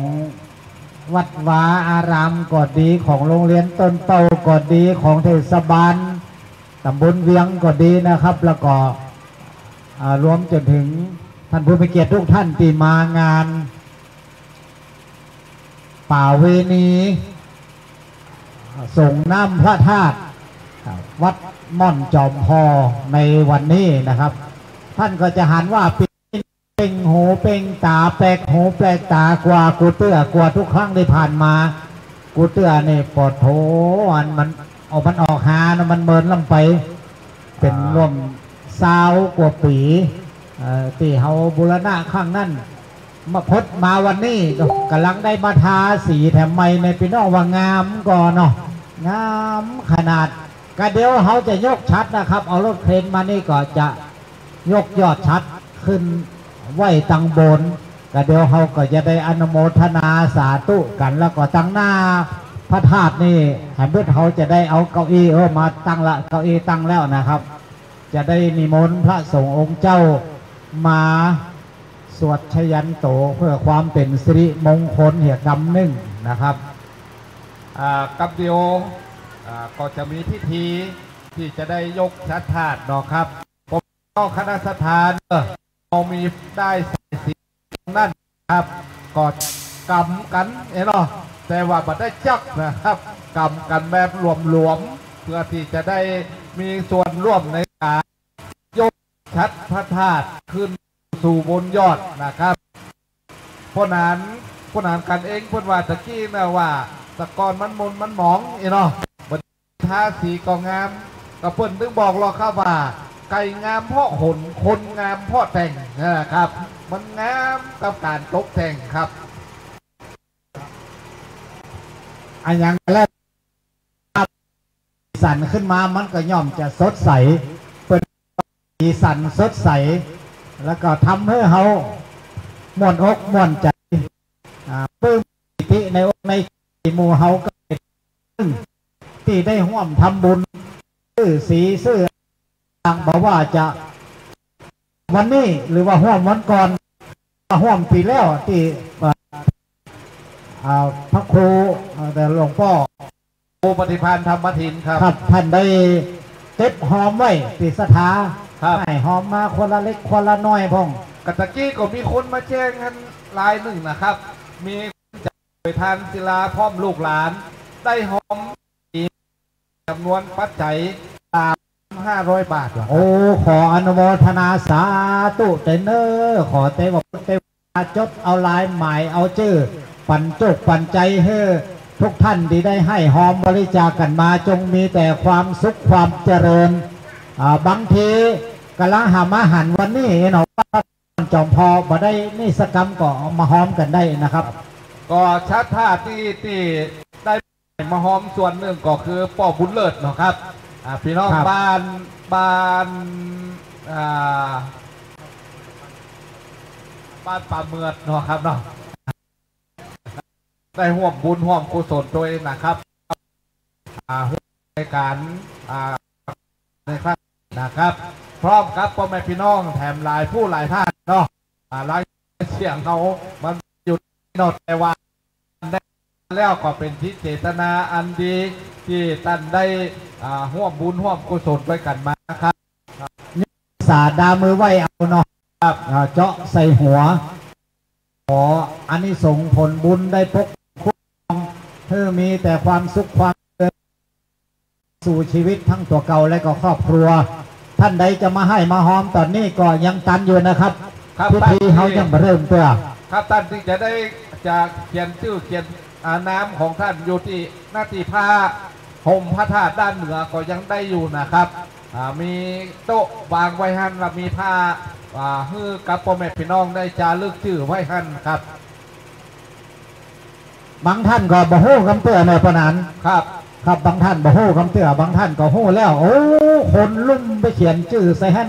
ปตโตโดเป็นบุญอย่างยิ่งใหญ่เป็นอานิสงส์มากมายเด้อพี่น้องทั้งหลายก็ขอให้ได้สิ่งดีๆงามเข้ามาสู่ชีวิตเจริญรุ่งเรืองก้าวหน้ายิ่งขึ้นไปตะกี้ได้พอเป็นฟ้อนและกับม่วนปลื้มอกปลื้มใจโดยเฉพาะเพลงพระธาตุเก้าจอมซึ่งจอมเฮาก็เป็นจอมนึกหรือว่าในเก้าจอมของจังหวัดเชียงรายถ้าเฮาจะตัดเก้าจอมเนี่ยถ้าลูกตั้งสายใต้มาลูกใหม่ลำปางอย่างมาก็มาเริ่มต้นที่วัดเฮาก่อนพยัญวัดเฮาจะเป็นจอมที่หนึ่งถ้าหากว่าเริ่มต้นจากทิศใต้ไปถ้าเริ่มต้นจากเหนือมาจอมเฮาก็จะเป็นจอมที่บอกว่าจะเป็นเลขเลขเก้าเป็นเลขที่เป็นทางนั้นเลยนะเลขที่หนึ่งก็หนึ่งมาตลอดแต่เก้าก็จะก้าวหน้านี่ก็ว่าพี่น้องทั้งหลายได้บุญกุศลอย่างยิ่งใหญ่นะครับที่ได้มาห่วมบุญห่วมกินห่วมทานม่อนจอมพอแห่งนี้นะครับก็พี่น้องจะหู้จักจอมเนาะอันเป็นมิ่งมงคลนามของอำเภอเวียงป่าเป้าและจังหวัดเชียงรายผู้ที่พ่อแม่พี่น้องได้ยินได้ฟังก็คือการประพันธ์เพลงของพนานกันเองหรือพนานราชวินพรหมกรครับพร้อมกันนั่นพร้อมกันนั่นก็มีน้องหนิมคนึงพิมพ์พรหมกรเป็นคนที่ห้องเพลงพระธาตุเก้าจอมครับก็ได้สร้างบุญต่อได้ก่อบุญทำให้พระธาตุเก้าจอมผู้ทั่วไปครับครับขอบคุณครับปนันหรือว่าปนันบุญธรรมสุวรรณดีเป็นกู้ดีการได้เครือข่ายสถานีวิทยุของทีมงานดารุณีปนันปัจจัยธรรมดาสกัดบ้านเลือกมันอยู่ที่อู้ถูกโหมันกันหยอกกันไม่ใช่อยู่อะไรบ้านเลือกจับใจให้กาจับใจประจับใจพระน้อยนะครับใจยาวเห็นหม้ออันนี้ก็คือเราได้รถธาตุม่อนจอมพอเขาก็ได้ตามาตลอดก็เมื่อเป็นบาบรรจุเป็นหนึ่งในเก้าจอมเนี่ยนะทุกขันทุกวัดพระธาตุม่อนจอมพอจะตั้งนี่โอ้หมกปี2 ปีนี่บัดแล้วแต่ศาลาสักหลังบัดกว่า3 ปี 4 ปีทุกแต่น้ำจะใช่กระหาบกันขึ้นมาครับขึ้นผมเป็นหาบขึ้นมาเนี่ยได้เป็น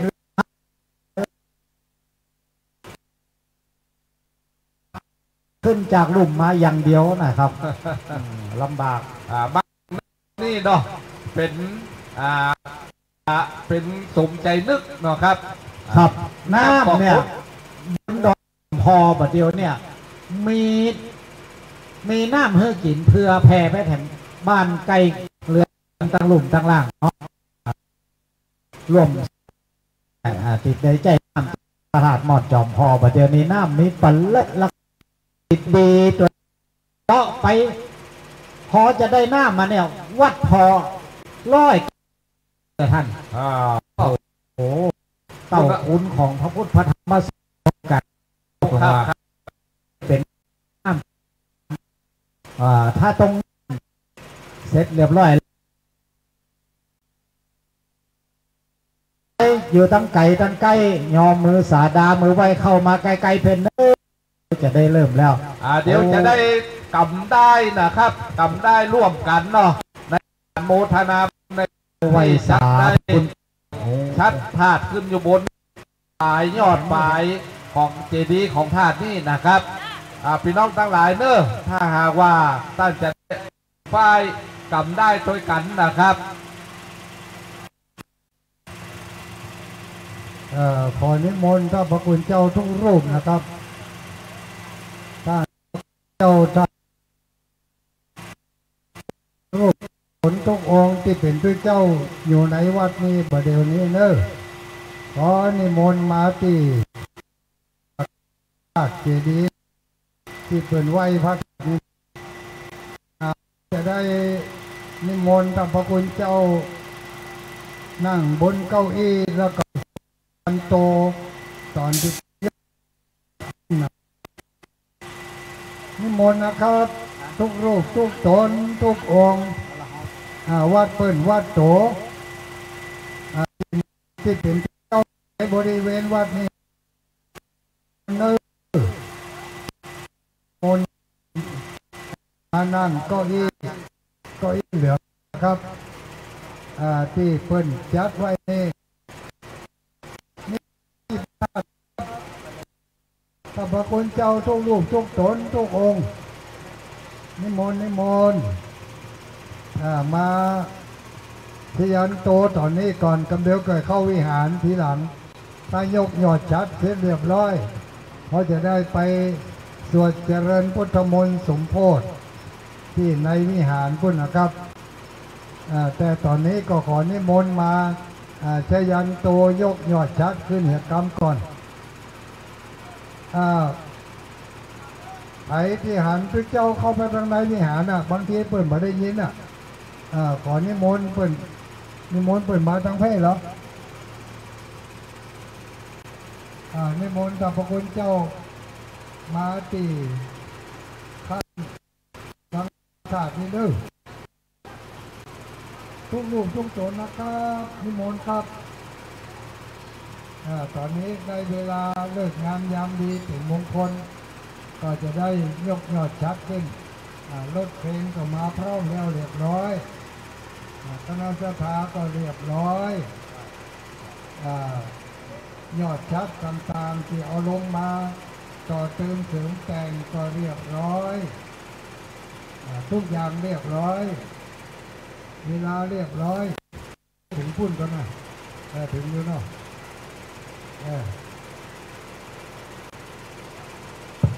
นิมนต์นะครับนิมนต์ครับนั่งบนเก้าอี้เลยครับอดห้อนเอากำครับ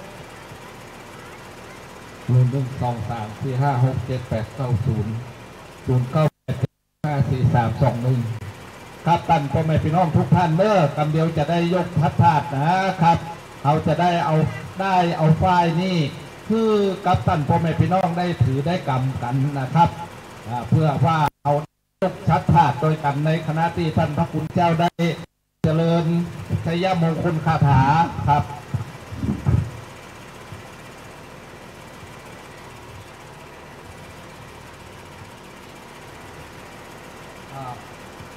มาอยู่ตรงนี้มาอยู่ทางที่หน้าพระธาตุมีพร้อมก่อนนะครับจะได้เอ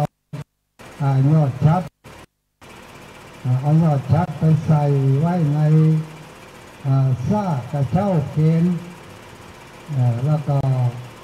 เมื่อกระเช้าเกณฑ์ขึ้นไปบนเขาก็จะได้สวดพยัญโตตอนที่กระเช้าเกณฑ์ขึ้นไปเรื่อยๆนะครับอันนี้ก็ขอนิมนต์กันไฟขอพี่น้องคณะสภาเอาเก้าอี้มาเพิ่มเติมแห่งกำเดิม เก้าอี้สีเหลืองแนะนำเพิ่มเติมเพราะว่าพระสงฆ์องค์เจ้าที่อยู่ตั้งหลังท่านก็ยังมีเก้าอี้นั่งครับเพื่อเนอ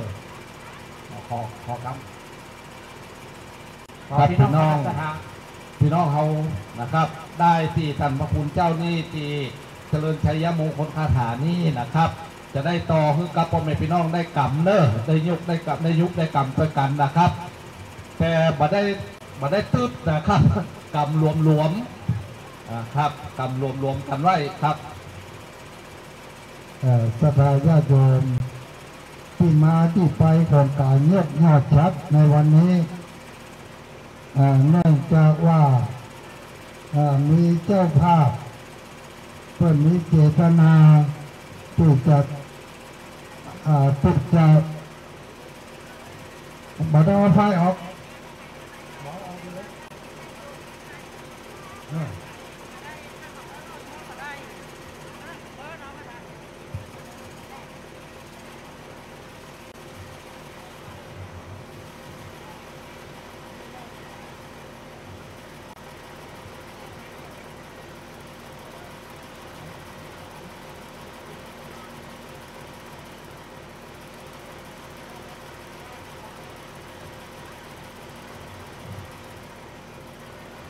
ครับสิ่งที่อยู่บนสูงสุดของพระธาตุก็คือชัดธาตุนะครับ ที่จะได้ยกขึ้นสู่บนยอดธาตุยอดเจดีย์ในครั้งนี้นะครับโอ้ตีกองร่วมกันเนอะครับตีกองพุทธาในคณะที่ทำพิธียกชัดธาตุนะครับไปดิเอาผ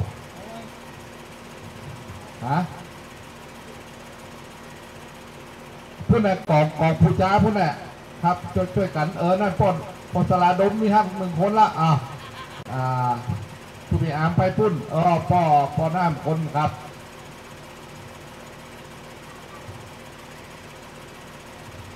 ทุกคน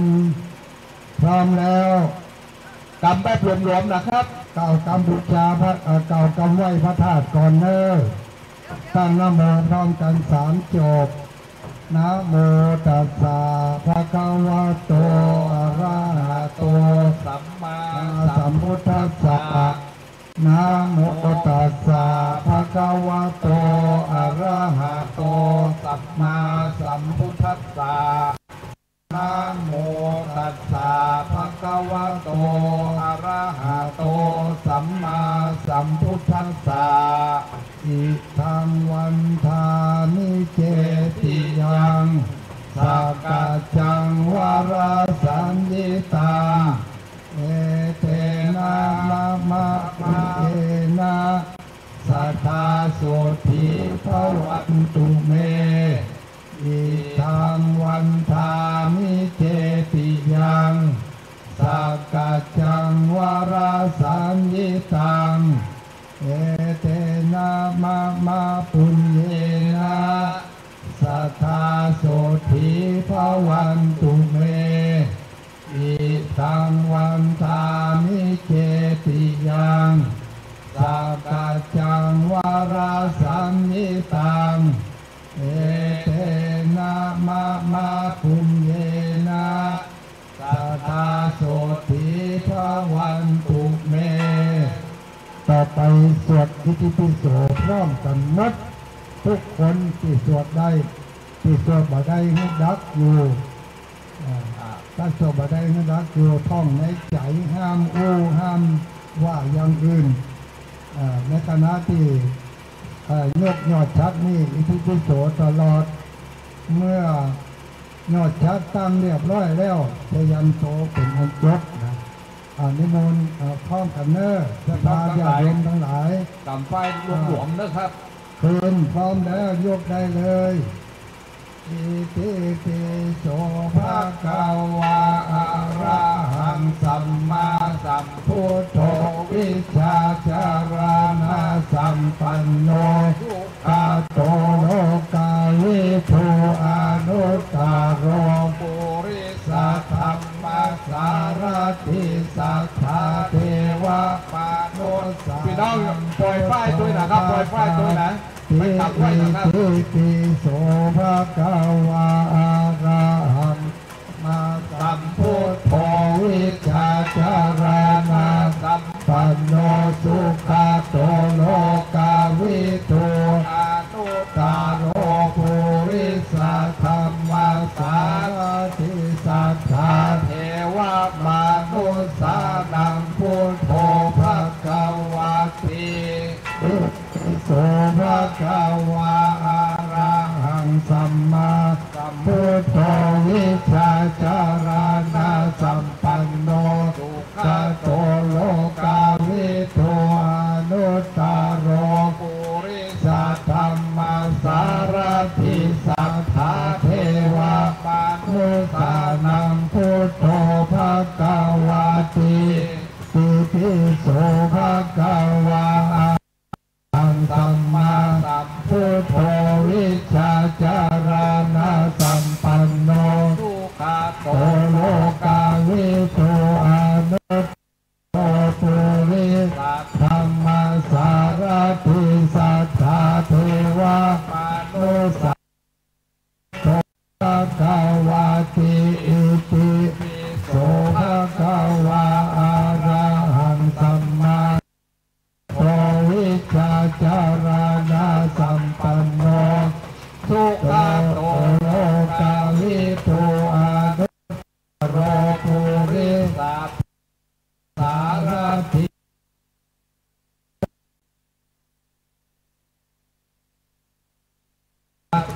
อิติปิโสภะคะวะอะระหังสัมมาสัมพุทโธวิชาจารณะสัมปันโนสุขโตโลกาวิทูอนุตตโรปุริสธรรมสารทิสัทธาเทวมนุสานังพุทโธภะคะวะติอิติปิโสภะคะวะอะระหังสัมมาสัมพุทโธวิชาจาร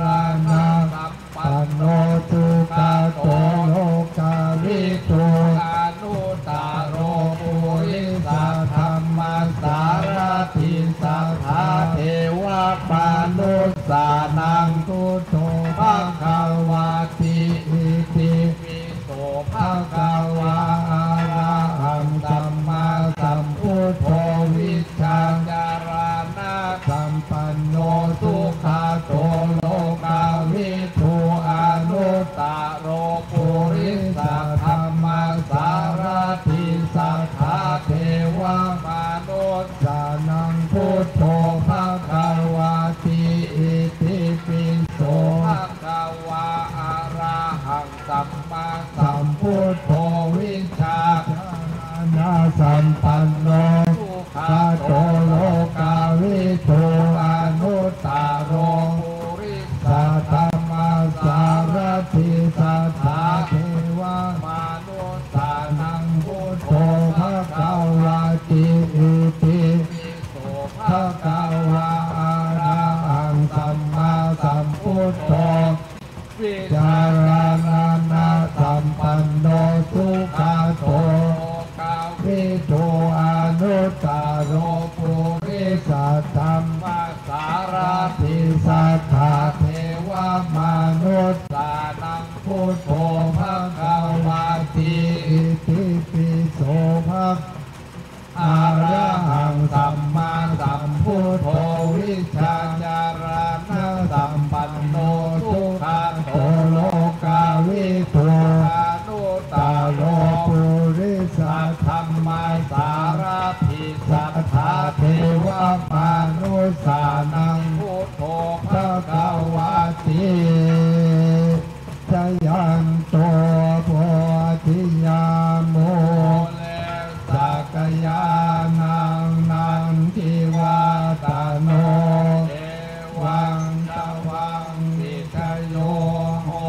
หิตยาสุจยมังอาปาลาสิตาปันลังเกสีเส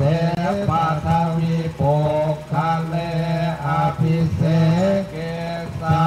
ภพุทธานังอาคาปะโต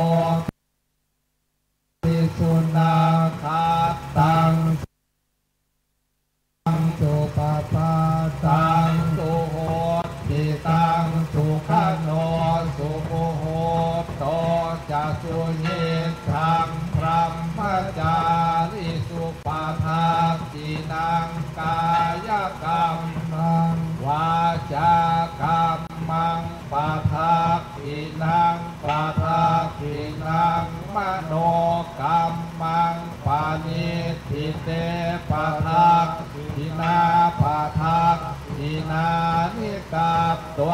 นาลาผ่านตาเพพาทากิเน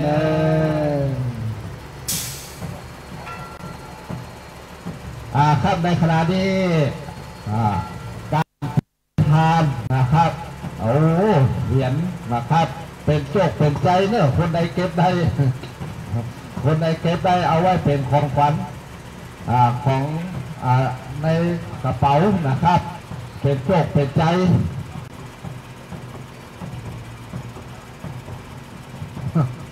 นี่ในปัตตันเพิ่นได้กับดอกของดอกดูเหรอโอ้แต่ครับเอากำลังโปรยของที่ระลึกเนาะเป็นเหรียญที่ระลึกครับครั้งหนึ่งที่หมู่เฮาทั้งหลายได้มาร่วมในการยกชัดถาดในครั้งนี้ปนานได้กี่อันปันกันพ่อเหรอว่าเนี่ยจะได้นำโจกนำใจเป็นรางวัลที่หนึ่งนะพ่อแม่พี่น้องขอบพระคุณเจ้าเข้าในวิหารเนอะนิมนต์พระคุณเจ้าทุกรูปเข้าในพระวิหาร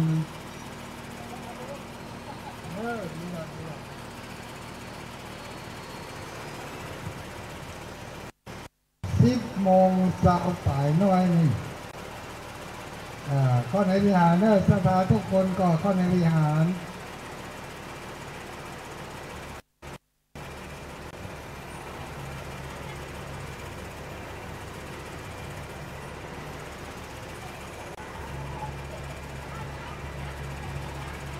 เป็นอันเสร็จเรียบร้อยบัวละมวนดีดักแล้วเนี่ยพี่น้องทั้งหลาย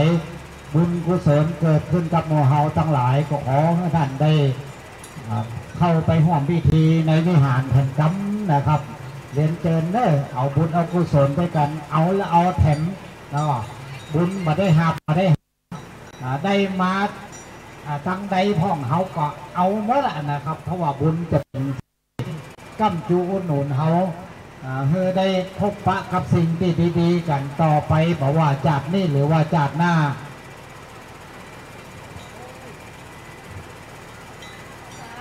วันนี้เป็น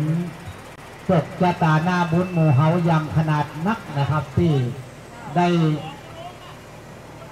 มาห่วงยก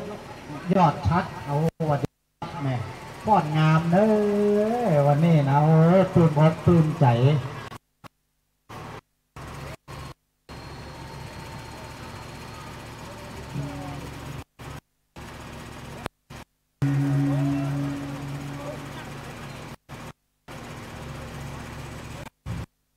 ครับขอเชิญทุกท่านเข้าไปในวิหารเนอไหวพระครับถึงหับตอนหับบุญกุศลทั้งหลายที่เขาได้มาห่วงบรรดาพ่อแม่พี่น้องหมู่เขาที่ได้มาร่วมตานในร่วมกันทำกุศลวันนี้ที่ยกยอดชัดเจดีย์พระประธานเจ้าพ่อเนี่ยนี่เป็นหน้าบุญของเขาแต่นะครับที่ได้มาหู้มาหันได้มาร่วมกันนะครับแต่ละวัดแต่ละวาปีนี้หู้ซึกว่างานมันหนักเนาะผมว่าหลวงพ่อปฏิภาณธรรมทินเนาะเจ้าวาดวัดพระธาตุจอมพอของเขาเนี่ยที่เป็นเอาเงินมาบริจาคทุกบาททุกสตางค์นี่เป็นเจ้าสร้างวัดติ๊กๆนะครับ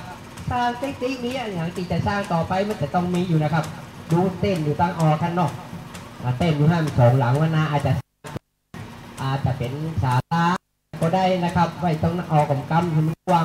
หน่อยคนจะนักขึ้นนักเนาะครับคนจะนักนี้นักนะกับหมู่เฮากับร่วมโดยช่วยกันเนาะคนละไม้คนละมือคนละ100 2 3 4ครับโอ้มาจัดนักเนาะครับสวัสดีครับสวัสดีครับคุณแม่ครับ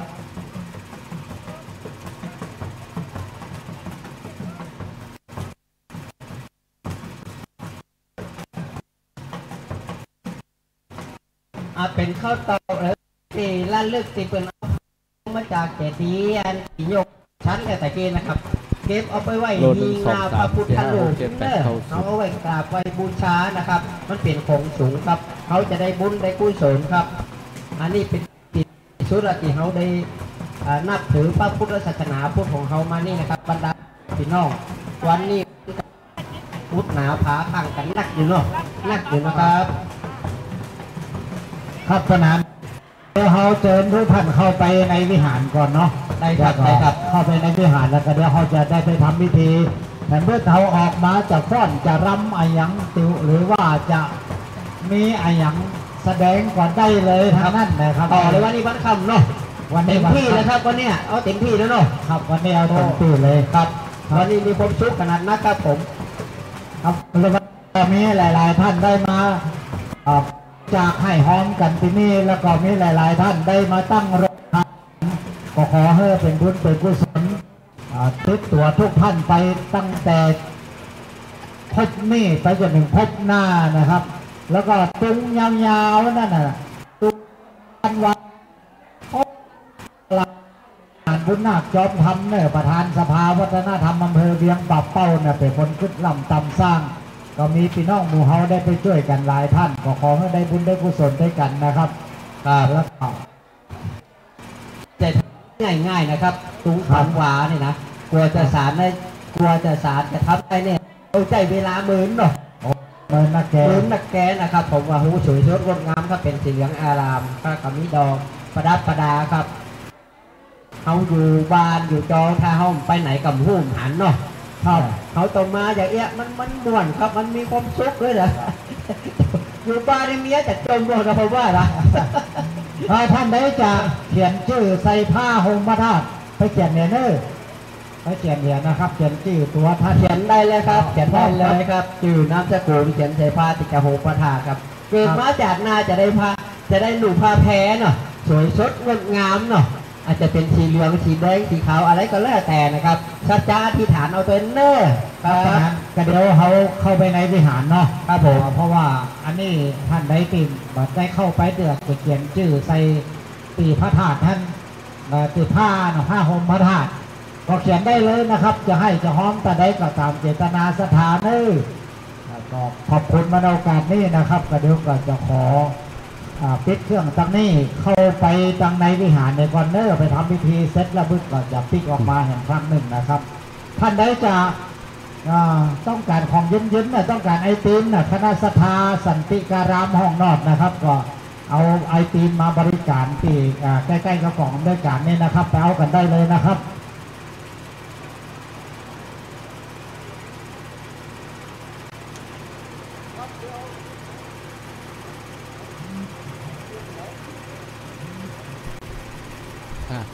ครับในขณะนี้พ่อแม่พี่น้องคณะศรัทธาหลังจากยกชัดธาตุขึ้นสู่บนยอดแล้วนะครับก็จักได้เข้ามาในวิหารและนั่งประจำที่เพื่อที่จักได้ประกอบพิธีกรรมทางศาสนาเป็นลำดับการต่อไปจักได้มีการจุดเทียนจุดธูปบูชาพระรัตนตรัยพร้อมกันนั่นก็จักได้สมาทานเบญจศีลพร้อมกันนั่นก็จักได้กราบนิมนต์ท่านพระคุณเจ้าได้เจริญพระพุทธมนต์เป็นลำดับการต่อไปพ่อแม่พี่น้องที่อยู่ทางนอกทั้งในวิหารเพ่อยู่ได้หำยูเนอร์ครับทั้งหลายไปมาสะดวกนั่งลูกสบายอยู่นะครับก็เชิญชวนได้เข้าสู่ยังสถานที่นั่งที่พักที่เซาเพื่อที่จะได้ประกอบพระกิจกรรมในพระศาสนาในศาสนาพิธีเป็นลำดับการต่อไปนะครับเชิญชวนพ่อแม่พี่น้องทุกท่านครับในขณะนี้ครับ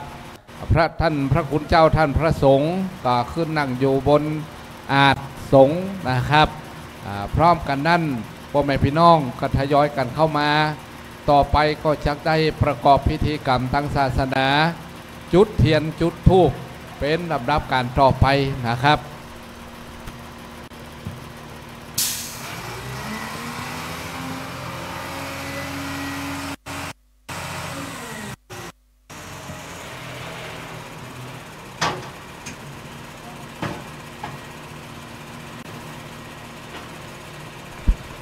ครับอันก่อขอเรียนเชิญครับก็ได้ขอเรียนเชิญประธานสภาวัฒนธรรมเทศบาลตำบลเวียงป่าเป้าครับอันหมายมีตัดปอปน้อยปน้อยช่วยนะครับได้เป็นประธานในการจุดเทียนจุดธูปบูชาพระรัตนตรัยครับขอเรียนเชิญครับฮู้กะชื่อเป็นห้องทั่วไป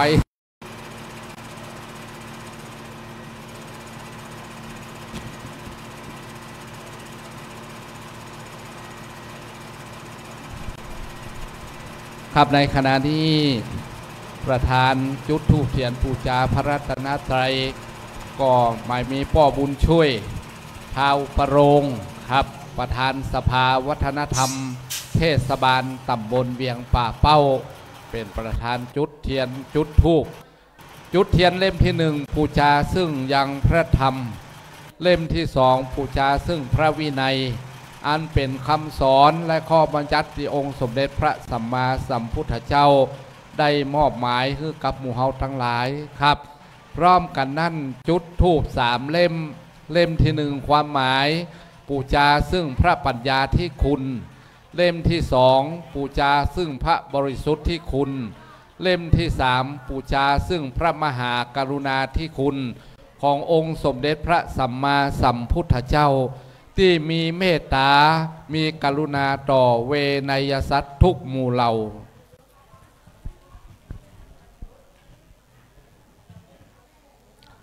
พร้อมกันนั่นนะครับ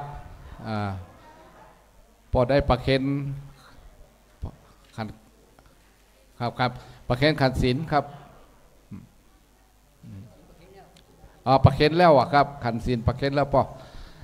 ครับต่อไปหมู่เฮาทั้งหลายได้เปล่งวาจาไปพร้อมกันในการบูชาซึ่งพระพุทธพระธรรมพระสงฆ์เป็นลำดับการต่อไปครับนะโมตัสสะภะคะวะโตอะระหะโตสัมมาสัมพุทธัสสะนะโมตัสสะภะคะวะโตอะระหะโตสัมมาสัมพุทธัสสะนะโมตัสสะภะคะวะโตอะระหะโตสัมมาสัมพุทธัสสะอิมินาสการเรนะพุทธังอภิปูชยามาอิมินาสการเรนะธัมมังอภิปูชยามาอิมินาสการเรนะสังฆังอภิปูชยามา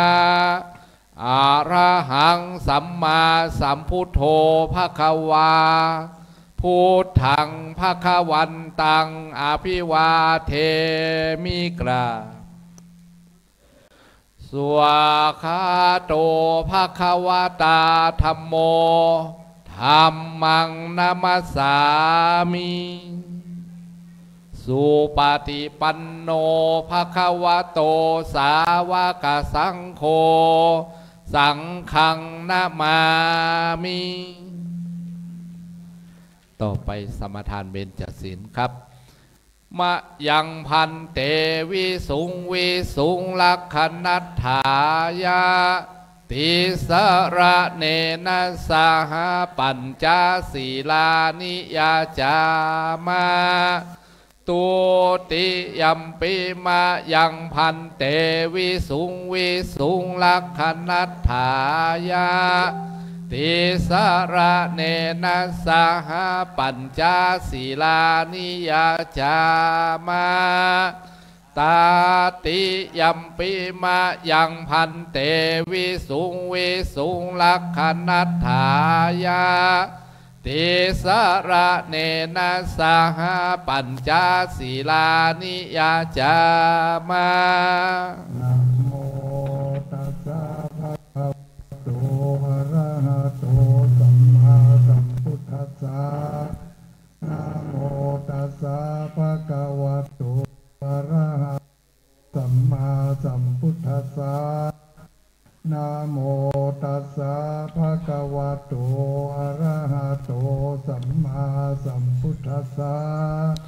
นะโมตัสสะภะคะวะโตอะระหะโตสัมมาสัมพุทธัสสะนะโมตัสสะภะคะวะโตอะระหะโตสัมมาสัมพุทธัสสะนะโมตัสสะภะคะวะโตอะระหะโตสัมมาสัมพุทธัสสะพุทธังสรณังกัจฉามิธังสรณังคัจฉามิ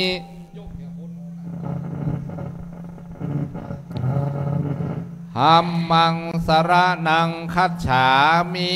สังฆังสรณังกัจฉามิสังฆังสรณังคัจฉามิตุติยัมปิพุทธังสรณังกัจฉามิตุติยัมปิพุทธังสรณังคัจฉามิตุติยัมปิมังสรณังกัจฉามิตุติยัมปิธัมมังสรณังคัจฉามิตุติยัมปิสังฆังสรณังกัจฉามิตุติยัมปิสังฆังสรณังคัจฉามิตติยัมปิพุทธสรณังกัจฉามิตาติยัมปิพุทธังสรณังคัจฉามิตติยัมปิธัมมังสรณังกัจฉา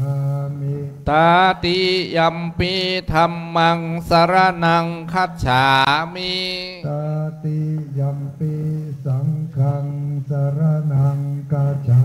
มิตาติยัมปิสังฆังสรณังคัจฉามิติสรณะกัปปังติอามะพันเตปานาติปาตาเวรมณีสิกขาปะทังสมาธิยามิปานาติปาตาเวรมณีสิกขาปะทังสมาธิยามิอะตินนาตานาเวรมณีสิกขาปะทังสมาธิยามิอาตินนาตานาเวรมณีสิกขาปะทังสมาธิยามิกาเมสุมิจฉาจาราเวรมณีสิกขาปะทังสมาธิยามิกาเมสุมิจฉาจาราเวรมณีสิกขาปะทังสมาธิยามิมุสาวาตาเวรมณีสิกขาปะทังสมาธิยามิมุสาวาตาเวรมณีสิกขาปะทังสมาธิยามิสุราเมรยะปมาตฐานาเวรมณีสิกขาปะทังสมาธิยามิสุราเมรยามัชฌะปมาทฐานาเวรมณีสิกขาปะทังสมาธิยามิอิมานิปัญจสิกขาปะทานิสีเลนะสุขติยันติสาธุสีเล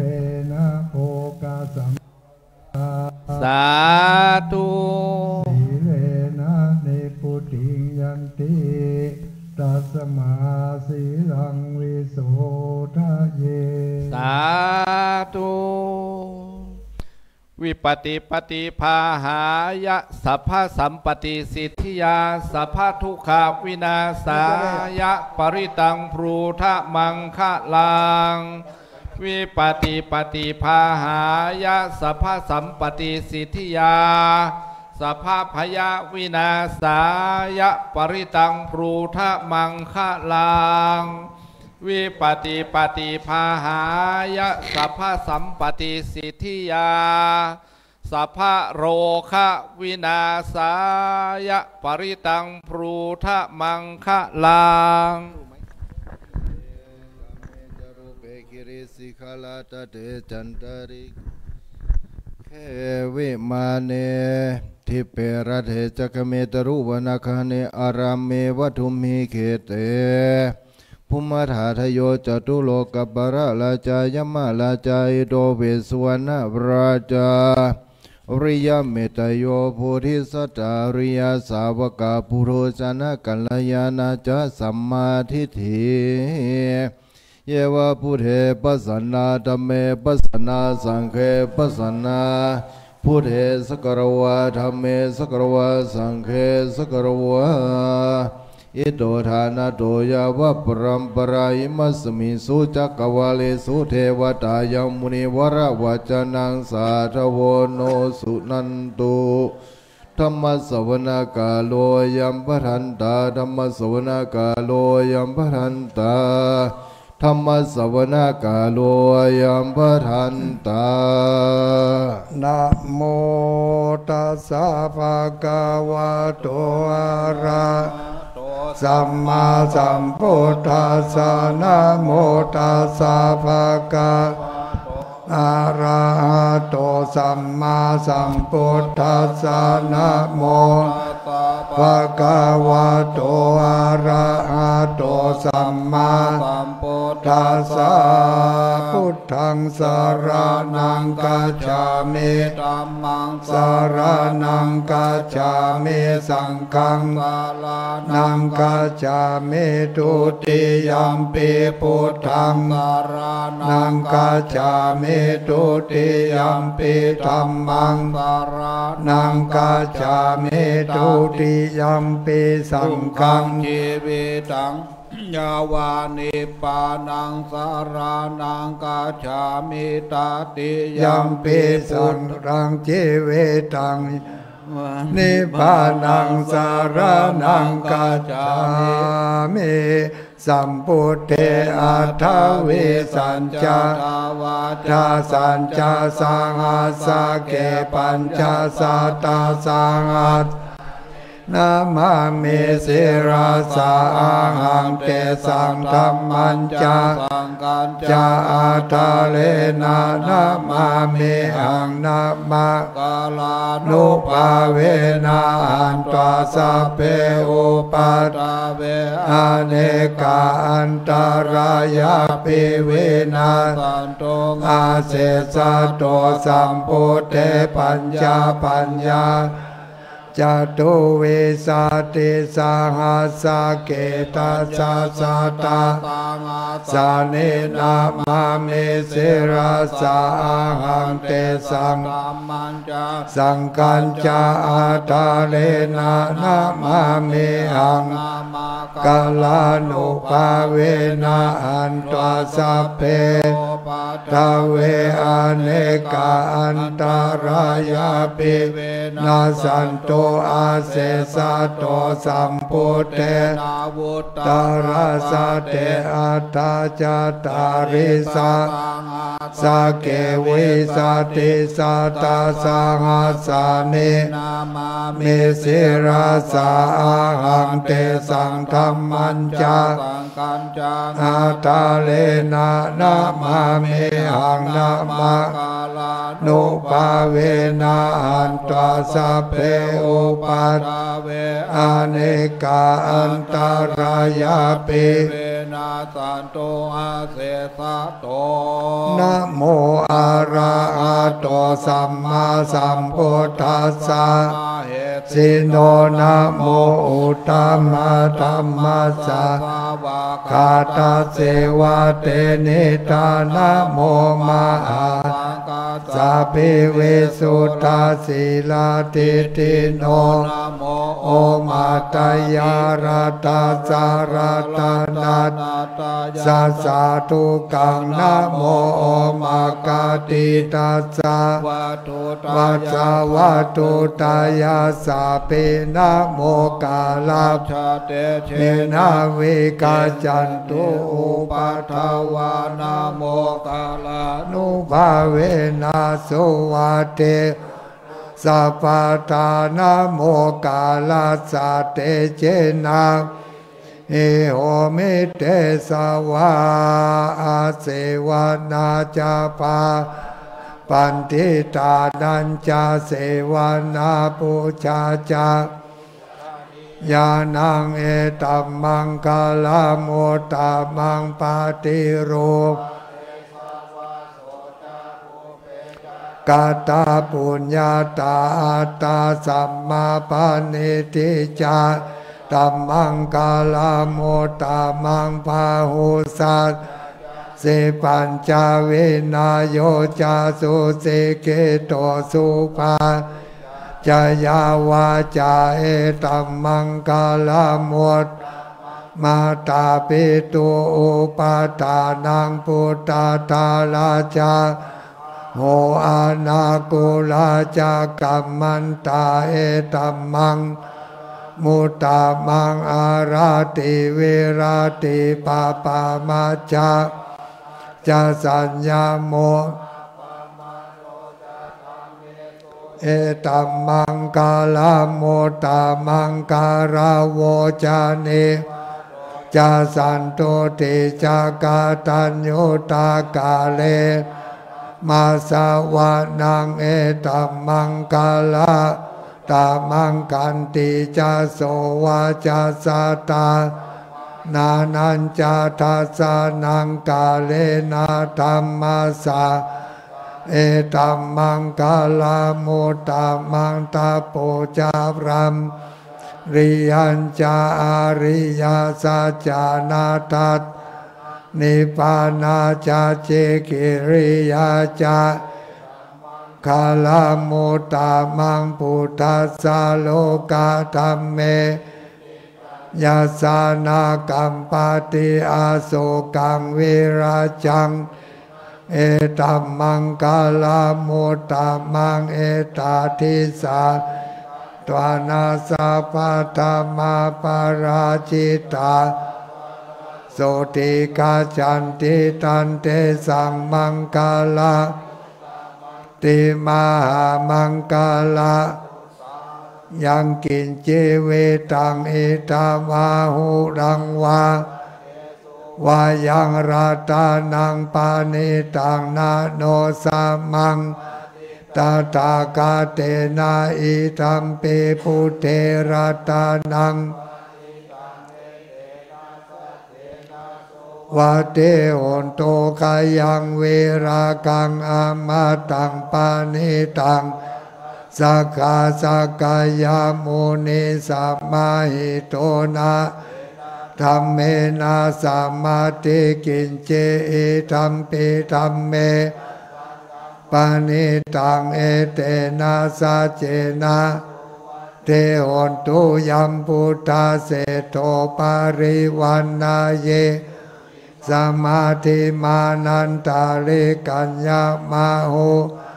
ตินาเตนะสัมโมนาวิจติอิธัมปิรัตานังปานิตังเอเตนะสุวัตเตโหนตุเยสุปโยตามานาสานิกามิโนโกตามาสาสานามิเตปาติมาตังเวกายอาราตามุตานิภูจิงมานาอิตัมปิสังเกรตานังตังเอเตนะสัจเจนะโสวัตเตเยสุปโยตามานาสาตันเนนะมิโนโกตามาสาสานามิเตปาติอามาตังเวกายอาราตามุตานิปุญจามานาอิธัมปิสังเกรตานังเอเตนะสัจเจนะเตโหนตุขีนังปุรานังนาวังนาติวังวิราตาจิตายาติเกภาวัต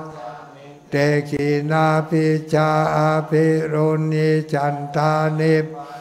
ทิรายาตายัมปาทิโปอิธัมปิรัตานังปานิตังเอเตนะ ยานิตาปุตานิสัมมาคาตานิปุมมานินิวาอันตาลิเกตาตาคาตังเทวะชาปุจิตังพุทธังนามาสัมมาเทหนตุยานิตาปุตานิสัมมาปุมมานิวายานิวาอันตาลิเกตาตาเทวมนุจาปุจิตังธัมมังสัมมาสุวะเตหนตุยานิตาปุสัมมาคาตานิปุมมานิวายาลิเกตาตาคาตังเทวมนุจิตังสังฆังนามาสัมมาเทหนตุเมตัญจาสัพพะโลกัสมานาสัมภาวะเยอปาริมาณัง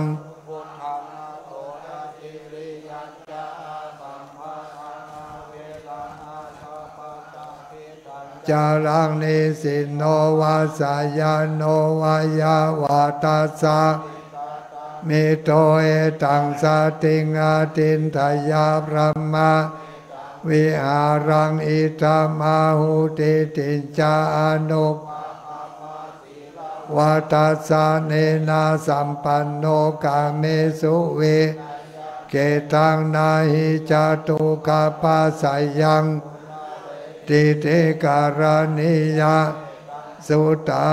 งอัปปมาโนพุทโธอัปปะธัมโมอัปปมาโนสังโฆปมานะ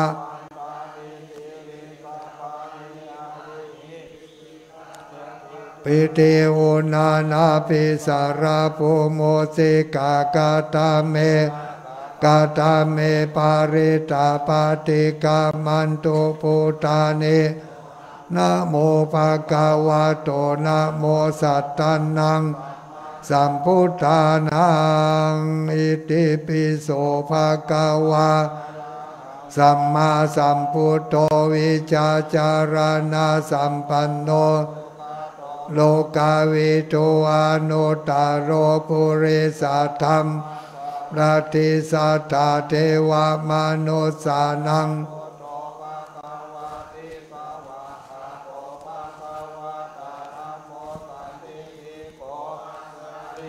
เอหิปัสสิโกปานายิโกปัจจัตติตาโพวิญโยหิเตสุปฏิปันโนวะโตสาวกสังโฆอุจุปาติภะคะวะโตสาวกสังโฆยายะปันโนภะคะวะโตสาวกสังโฆสามิติปันโนภะคะวะโตสาวกญาติทังจัตตาลิปุริสายุคานิปุริสาปุคาลาเอสาภะคะสาวกสังโฆอาหุนายโยปาหุทักขินายโยอัญจาลิการะ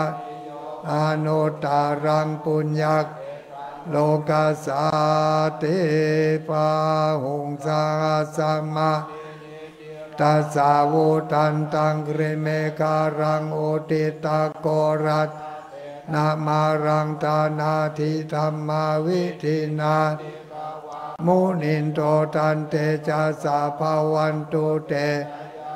กาลานิมาราติเรกามาปิโยจิปาราติงโครัมปนาราวกามะตัทายากังกันติสุตันตวิทินามุนินโตตันเตจัสสะภาวันตุเต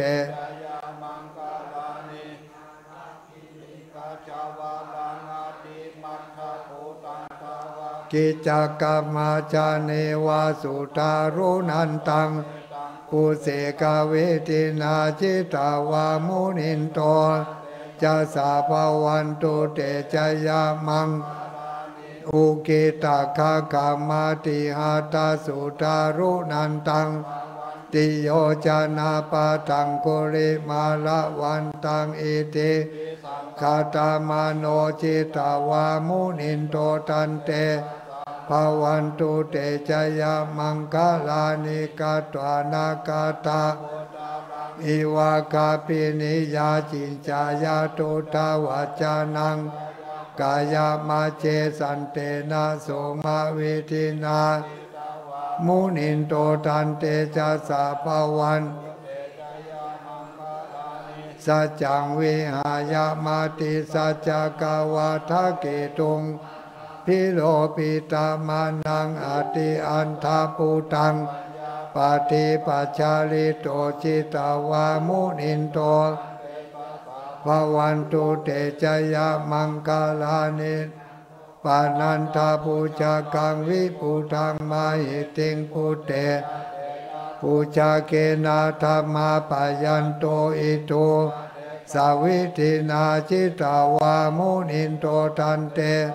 ภวันตุเตชะยะมังคลานิเตเตปูจาเกนาสุทาตาตังพระมังวิสุติปกาพิธานังยานาคาเทนาวิทินา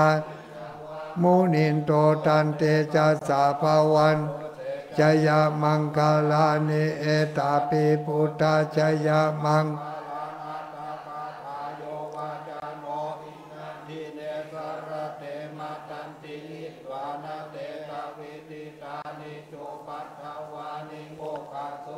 อาติกามายานาโล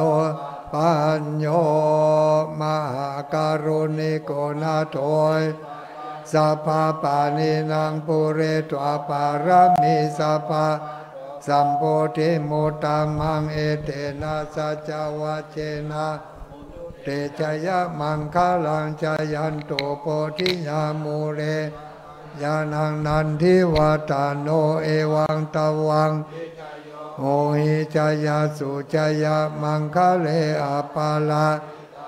ลังเกสิเสปตาวิปุคะเลอาภิเสเกธานาคาปโตปโมทติสุนาคาตังสุขาโนสุโมโตจาสุยิตังพรหมจาปัฏฐากีนังกายกรรมังวาจากรรมังกีนังปัฏฐากีนังมโนกรรมังปัฏฐากีนาปัฏฐากีนานิกาตวานาตเตปัฏฐากีเนสักกตวาพุทธารัตานังอุตตมังวารังหิตังเทวมนุสานังพุทธาเตโสทินานาสันตุปัทวาสเปตุกาตุเตสักกตวาธรรมารัตานังโอสาตังวารังปาริราหุปัสสามานังธรรมเตโสทินานาสันตุปัทวาสเปพยาตุเตสักกตวาสังการตานังโอสาตังอาหุนายังปาหุนายังสังฆเตเชนะนาสันตุปัทวาสเปอุปัสสเมนตุเตยังกินจิรัตานังโลเกวิเวตังปุตุรัตานังพุทธสัมมังสมาสุติภวันตุเตยังกินจิรัตานังโลเกวิเวตังปุตุรัตานังสมาสุติภวันตุเตยังกินจิรัตานังวิจติวิวิตังปุตุรัตานังสมานาติตัสมาภวันตุเตทุกขปัตตาจะเนทุกขพยาปัตตา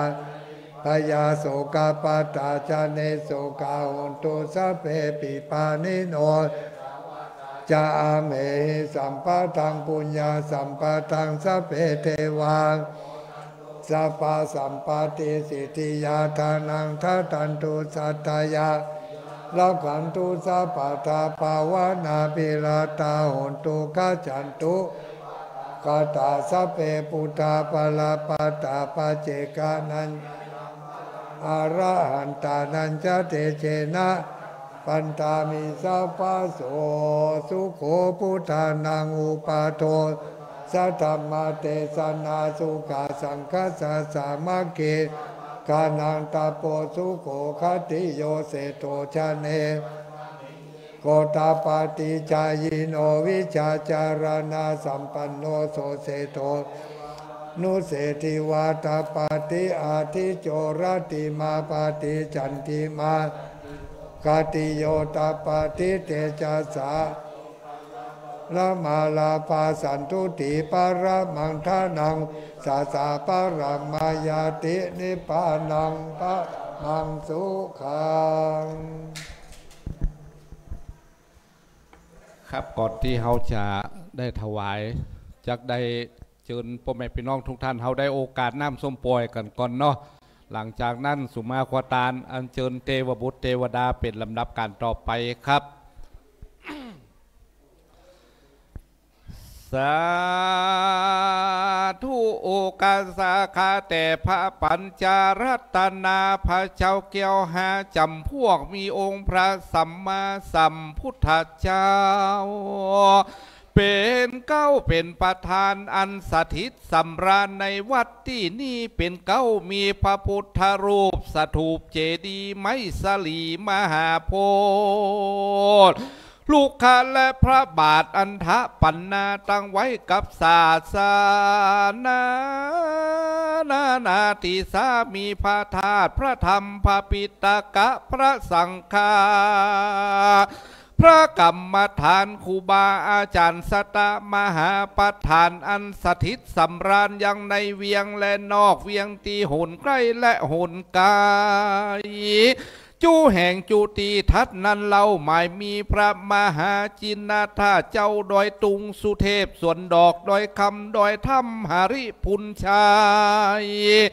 พระธาตุเจ้าจอมตองลังกาลำปางเจแห่งตาวาติงสานาคาพระพรหมโลกจุแห่งจุติบัดนี้ติสาป่าเวณีอันใดสลงส่งยังณพาธาตุวัดดอยจอมพอฐานาตีนีก็มาจู้จอดหอถึงเติงแก่พาแก้วเจ้าหาจำพวกบัดนี้มูลาศรัทธาผู้ขาต่างหลายก็บ่หยุดบ่พย่อนบ่ผ่อนเสียยังศรัทธาโบลาละเสียยังจารีตป่าเวณีตามทำนองกองแห่งพระมุนีได้สิทธิ์ขาดอนุญาตให้แก่ผู้ค้าตั้งหลายยิ่งมีเอกสันทาพร้อมใจกันตกแต่งน้อมนำมายังบุพาราชาดวงดอกไม้ลำเทียนและน้ำสุกันโทตากะน้ำอบน้ำหอมตั้งหลายมวลฝูงนี้มาทะปันนาถวายปูชาสุมาการะวะพระเจ้าหาโกธากหลอนผู้ค้าได้ปมาตะโดยกายกรรมวจีกรรมมโนกรรมหลอนได้ล่วงล้ำด้วยอิริยาบถตั้งสี่หูแจ้งทีหากได้กระทำบ่หูแจ้งทีหากได้กระทำดังอันก็ดีผู้ค้าต่างหลายจุผู้จุคนก็ขอผู้จากาละวะลดปงเสียยังโตสานุโตก็ฮือโพดหายอย่าฮือได้เป็นเนวรณธรรมกรรมแก่นกาห้ามตับเสียยังหนตางอันจากเมืองฟ้าและเนรปานเสียแก่ศรัทธาผู้ฆ่าตั้งหลายจุผู้จุคนจุใหญ่น้อยใจยิงนั้นจุงจักมีเตียงแต่ดีลีอิมินามาทุสิทาบุภาราชากิ่งสุกันโทตกะสุมาการะวะตานังสปะปาริวารตานังกายกัมมังวาจีกัมมังมโนกัมมังสันจิจาโตสังอสันจิจาโตสังอติตาโตสังปัจจุปันนะโตสังสปังโตสังขมันตุโน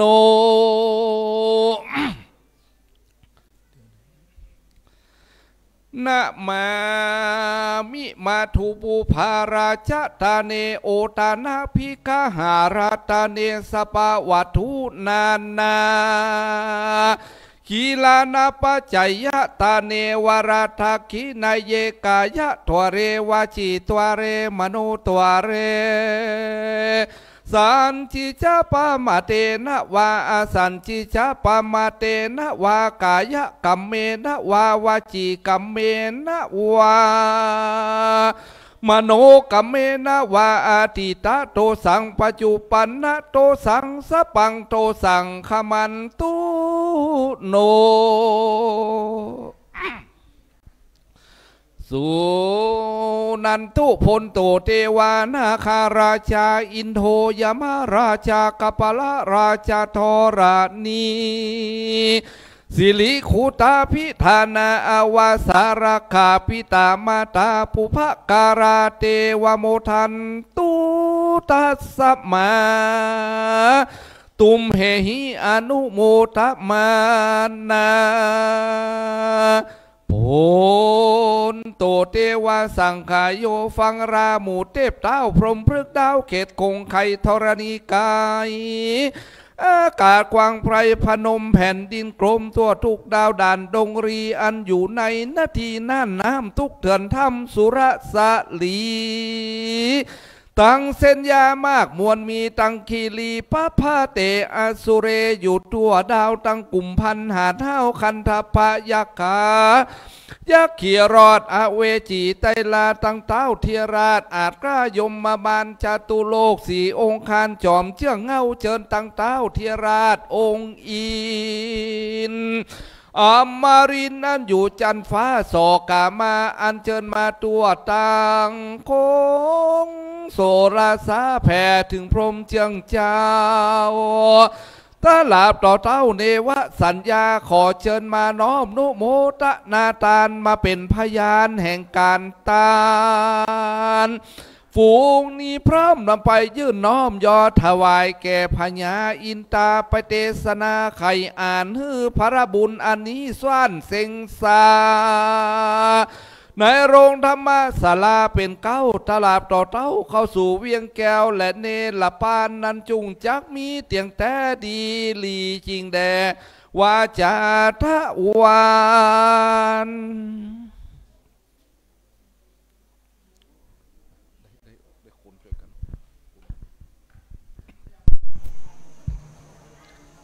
ครับต่อไปก็จะได้ถวายจตุปัจจัยแด่พระสงฆ์นะครับรวมโดยช่วยกันครับเนาะตัวนี้หอนนะเดี๋ยวคนเนอร์เดี๋ยวกล่าวคำถวายกัน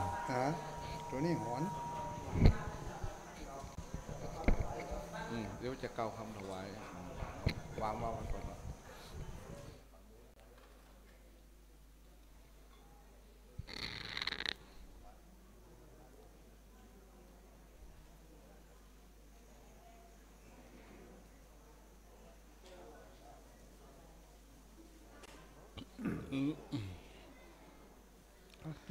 ครับพร้อมกันนี้ก็หมายมีนายพีร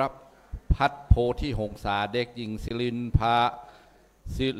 าครับโพธิหงษาตานไปหายังพ่อทอนโพธิหงษาพร้อมกับสังฆทาน1 ชุด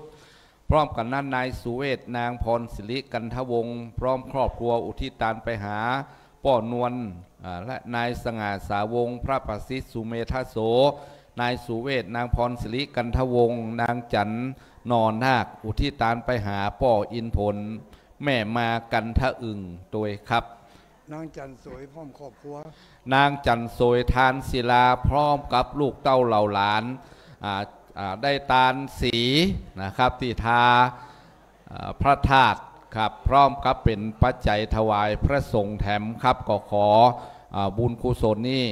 จงปกปักรักษาและได้ไปจุจอดทอดถึงเติงแก่เขาเจ้าที่ตันทั้งหลายได้อุทิศส่วนบุญส่วนกุศลไปหานะครับ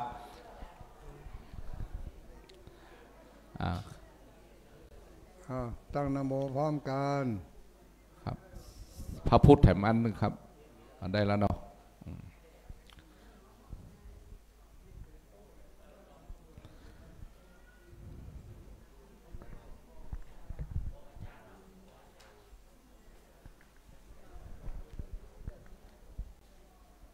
ครับเราจะได้ตั้งนะโมพร้อมกันเนอ และเปล่งวาจาไปพร้อมกันครับเลยครับเชิญนะครับ นะโมตัสสะภะคะวะโต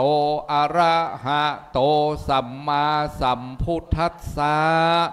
นะโมตัสสะภะคะวะโต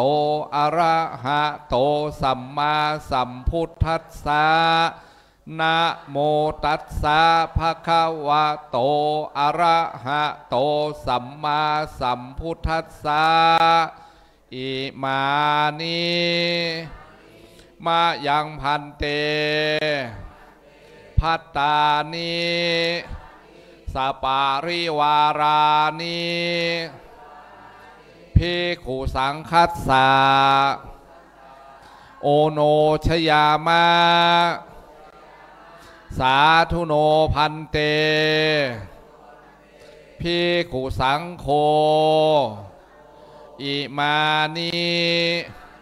ภัตตานิสปาริวารานิปฏิคันหาตุอัมหากังทีฆารตังหิตายะสุขายะข้าแด่พระสงฆ์ผู้เจริญข้าพระเจ้าทั้งหลายขอน้อมถวายซึ่งภัตตาหาร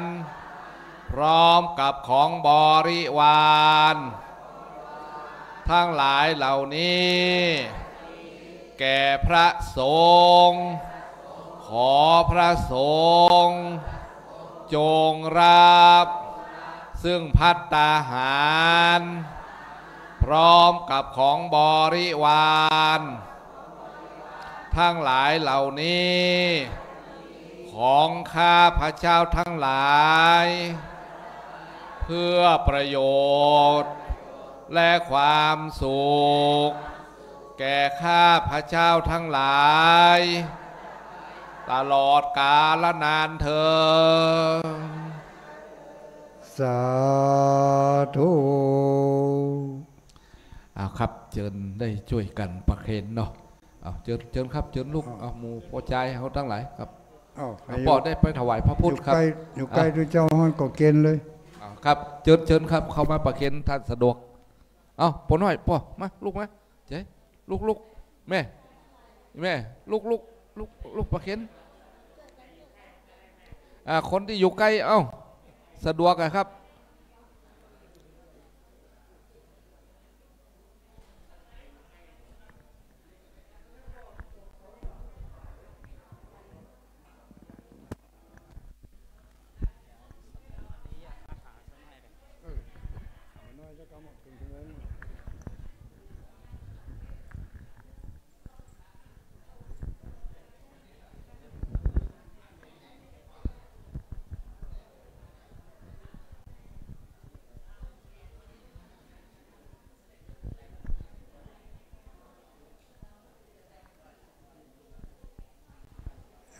ก็ขอ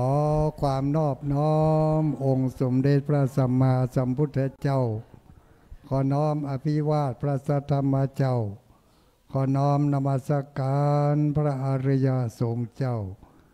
ขอถวายความเคารพนับถือท่านครูบาอาจารย์เจ้าพระสงฆ์องค์สามเณรทุกตนทุกองค์ที่อยู่ที่นี่ก็ดีอยู่วัดอื่นๆก็ดีที่ฟังอยู่ในเวลานี้ขอเจริญสุขเจริญพรสวัสดีญาติโยมนักศีลนักบุญผู้มีบุญทั้งหลายทุกผู้ทุกคนวันนี้ เป็นวันมิ่งมงคลของหมู่เฮาทั้งหลายหมู่เฮาเจ้าข้าทั้งหลายทั้งมวลที่ได้มาร่วมกันบำเพ็ญกองการละกุศลอันยิ่งใหญ่ก็คือการได้ต่อเติมเสริมซ้อมย่อมยกยังองค์พระธาตุเจ้าเจดีย์ม่อนจอมพ่อ อยู่ในสภาพที่ดียิ่งขึ้นไปจนถึงเจนลูกเจนหลานขอเวลากับญาติโยมทั้งหลายสักเล็กน้อยมาถ้าห้อนอกห้อนใจเนอะ11:18ทุกเจ้าบัจเจว่ากลัวว่าจะวิทย์เขาตอน กลัวศรัทธาญาติโยมทั้งหลายจะเป็นห่วงก็ขอทำความเข้าใจว่าอย่างอีการที่ทุกเจ้าฉันเพลนี่นะบางคนเป็นห่วงแต่เนอะห่วงทุกเจ้าจะวิทย์เขาตอน11 โมงแล้วโยมบัดนี้เท่าบัดเดียว11 โมงแล้วทุกเจ้ายังอยู่บนปุ่นอยู่นั่งมาได้เอาเปรียบเพิ่นพอเพิ่นนั่งเขายืนเดี๋ยวหมูทั้งนอกจะบาหันเปิดหน้าต่างให้ด้วยนะเนี่ยมาได้โซหุ่นนะทั้งในวิหารเรื่องของการฉันเพลนี้ในพระวินัยบอกว่าให้งดเว้นการบริโภคของขบของเคี้ยวของฉันตั้งแต่เที่ยงแล้วไปตั้งแต่ตะวันเที่ยงสมัยก่อนบ่มีนาฬิกาเปิ้นใจเอาไม้ไปปักกลางควงหั่นถ้าเงาไม้นะมันสื่อบ่แปดไปทางใดนั่นน่ะคือเที่ยงตรงเพราะฉะนั้นเวลาที่กำลังฉันอยู่เนี่ยถ้าเกิดว่าเวลา11:45ทุกเจ้าเฮาถวายทุกเจ้าก็ฉันไปฉันไปก็ก้อยๆฉันไปถึงเวลา12 โมงก็ยังบ่อิ่มเด้อ12 โมงป่ายสักเล็กสักน้อย15 นาทีกันอย่างก็ยังได้อยู่ถือว่ามันติดหลุมได้เริ่มต้นแล้วก็อย่างรถติดลมไฟแดงนี่ก็ไฟแดงไฟเขียวนี่ก็ไฟแดงมาปุ๊บกันหน้าไปแล้วเขาก็สู้ตัวก็ได้อยู่แต่ถ้าการที่3 ที่ 4มันได้นะโดนยับนะการที่ท่านนี่ได้อยู่อันนี้ฟังกลัวว่าญาติโยมจะเป็นห่วงบอกว่าจะอยู่ทั้งบ้านทั้งจองถ้าใครจะเคร่งคัดกว่านี้ก็แล้วแต่ถ้าหากว่าถ้าอนุโลมอารมณ์อร่อยตามพระวินัยก็ตามที่ได้บอกมานี้วันนี้ที่ว่าเป็นวันมงคลนั่นก็คือเราได้เสริมซ่อมย่อมยกองค์ยอดชัดเจดีย์มันมีที่มาที่ไปญาติโยมทั้งหลายเจดีย์ของเรานี่เจดีย์ม่อนจอมพอนี่เต่าตีได้หู้ได้ทราบมาตุลงมาอยู่นี่50 กว่าปีตัวคนเฒ่าคนแก่เปิดให้ฟังเปิดว่าตะกอนนั่นมันในบริเวณเนี่ยมันเป็นป่าโลกดงดิบผีนักคนนักแล้วก็สัตว์ป่านักเปิดมายิงกวางยิงฟ้ายิงหมูกันแต่หมูบนนี่มาพกกันพกฟานพกหมูพกสัตว์ป่ากันมีหมาจกวอนี่ตุลุงยังตันมาได้ยินมันห้องอยู่เลยกลางตรงนี่ประเมินอย่างนี้2511นี่ยังมีอยู่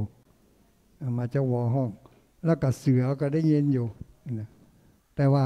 ตั้งแต่หันมาก็หายมาเดี๋ยวนี้ซ่อหาปลามีแล้วเป็นสวนเป็นไร่ไปหมดแวดวัดนี่ก็ไม่ใหญ่ๆก็มีในป่าแห่งนี้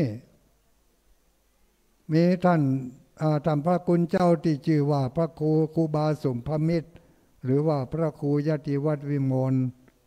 อดีตเจ้าคณะอำเภอเวียงป่าเป้าองค์แรกท่านพระคุณเจ้ารูปนี้ได้รับการแต่งตั้งโดยท่านครูบาเจ้าอภัยวิสาทะวัดฝ่ายหินจังหวัดเชียงใหม่ได้มาแต่งซองย่อมยกให้ท่านได้เป็นผู้ปกครองในอำเภอเวียงป่าเป้าสมัยนั้นเวียงป่าเป้าขึ้นกับเชียงใหม่ยังไม่ได้ขึ้นกับเชียงรายเถอะเมื่อพศ2450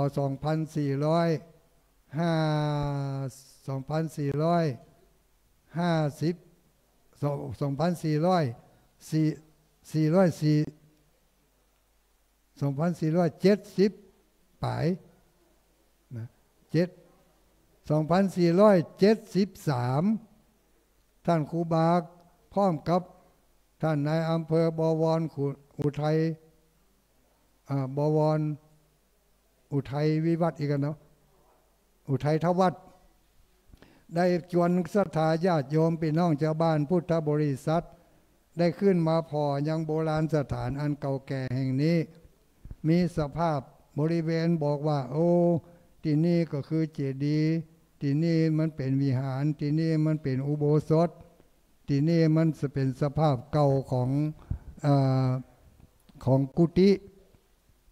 ในที่สภาพของเจดีย์นั่นมันจะมี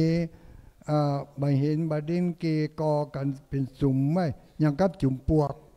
แล้วมีต้นไม้ใหญ่ๆขึ้นหันต้นหนึ่งเพื่อกระจวนกันปั้มต้นไม้นั้นลงแล้วก็ก่อเป็นเจดีย์ขึ้นมาเป็นเจดีย์รูปลักษณะเจดีย์ในยุคนั้นเหมือนกับเจดีย์ของวัดสลีคำเวียงกับวัดป่าแดงเวลานี้เป็นรูปสี่เหลี่ยมจัตุรัสสี่เหลี่ยมทรงสี่เหลี่ยมขึ้นแล้วก็มีมนทั้งปลายยิ่งมีอายุอยู่ยืนมาหลังจากท่านครูบาสมภมิตรได้มรณภาพปี 2475 ในอุทัยในอำเภอบวรก็สิ้นชีพวายชนในเหมือนจะเป็นปีเดียวกันต่อมาวัดเขาก็ลกล้างบ่มีผู้พอคอยดูแลคาดการมาเฝ้ามาพอก็ถูกไฟป่าไหม้ข้างแล้วข้างเล่าข้างแล้วข้างเล่าจนกระทั่งมาถึงยุคสุดท้ายพศประมาณ 2508 หรือว่า 510 อย่างเนี้ยท่านพระครูพิสารนครกิจอดีตเจ้าคณะอำเภอเวียงป่าเป้า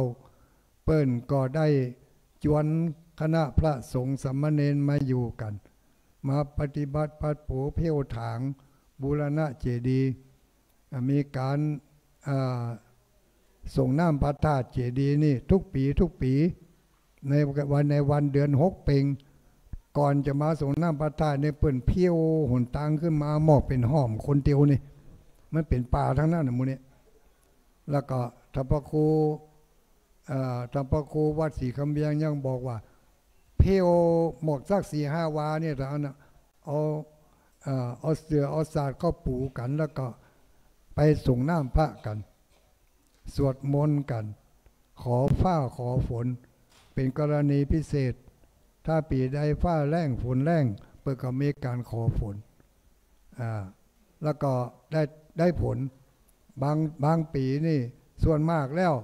พอทำพิธีขอฝนที่นี่ในคณะที่ขอนั่นก็ขึ้นมาพอลงไปยังบัดตันถึงตีนดอยแล้วก็ฝนก็ตกลงมาน้ำฟ้าสายฝนตกต้องตามฤดูกาล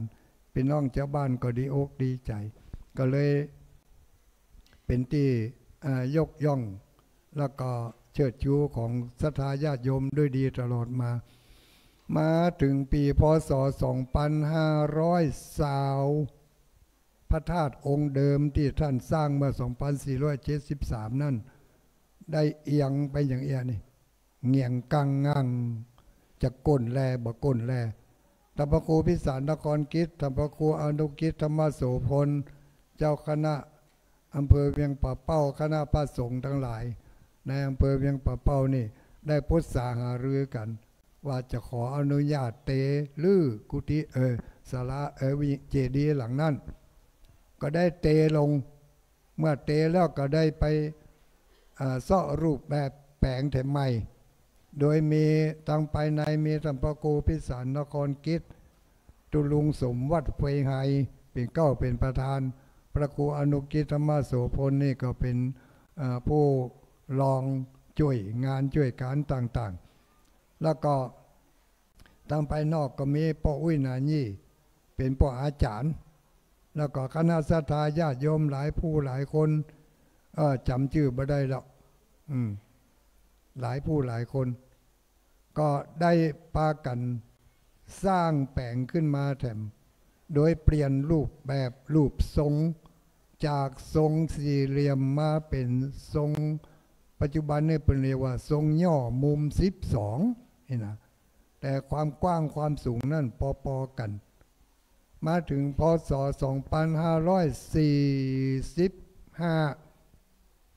มีผู้ที่มีจิตศรัทธาจะมาช่วยบูรณะที่มันเก่านะตั้งแต่2520มาถึง2545มันก็เก่าแก่ขี้ใครคู่ขึ้นอย่างขึ้นเพิ่งก็มาขอบูรณะก็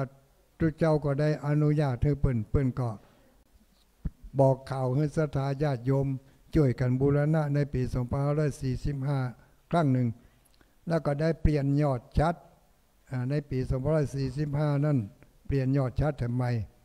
ยอดชัดนั่นได้ไปสั่งทำตีวัดพระธาตุดอยน้อยอำเภอดอยหล่อจังหวัดเชียงใหม่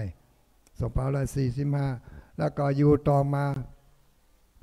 ถึงพศ2567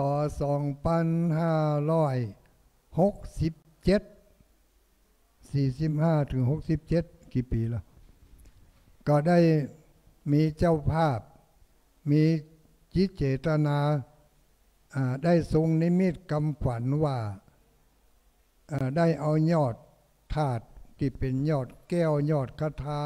พระบรมธาตุเนี่ยที่เพิ่นเก็บไว้นั่นแล้วก็จะได้เอาไปขออนุญาต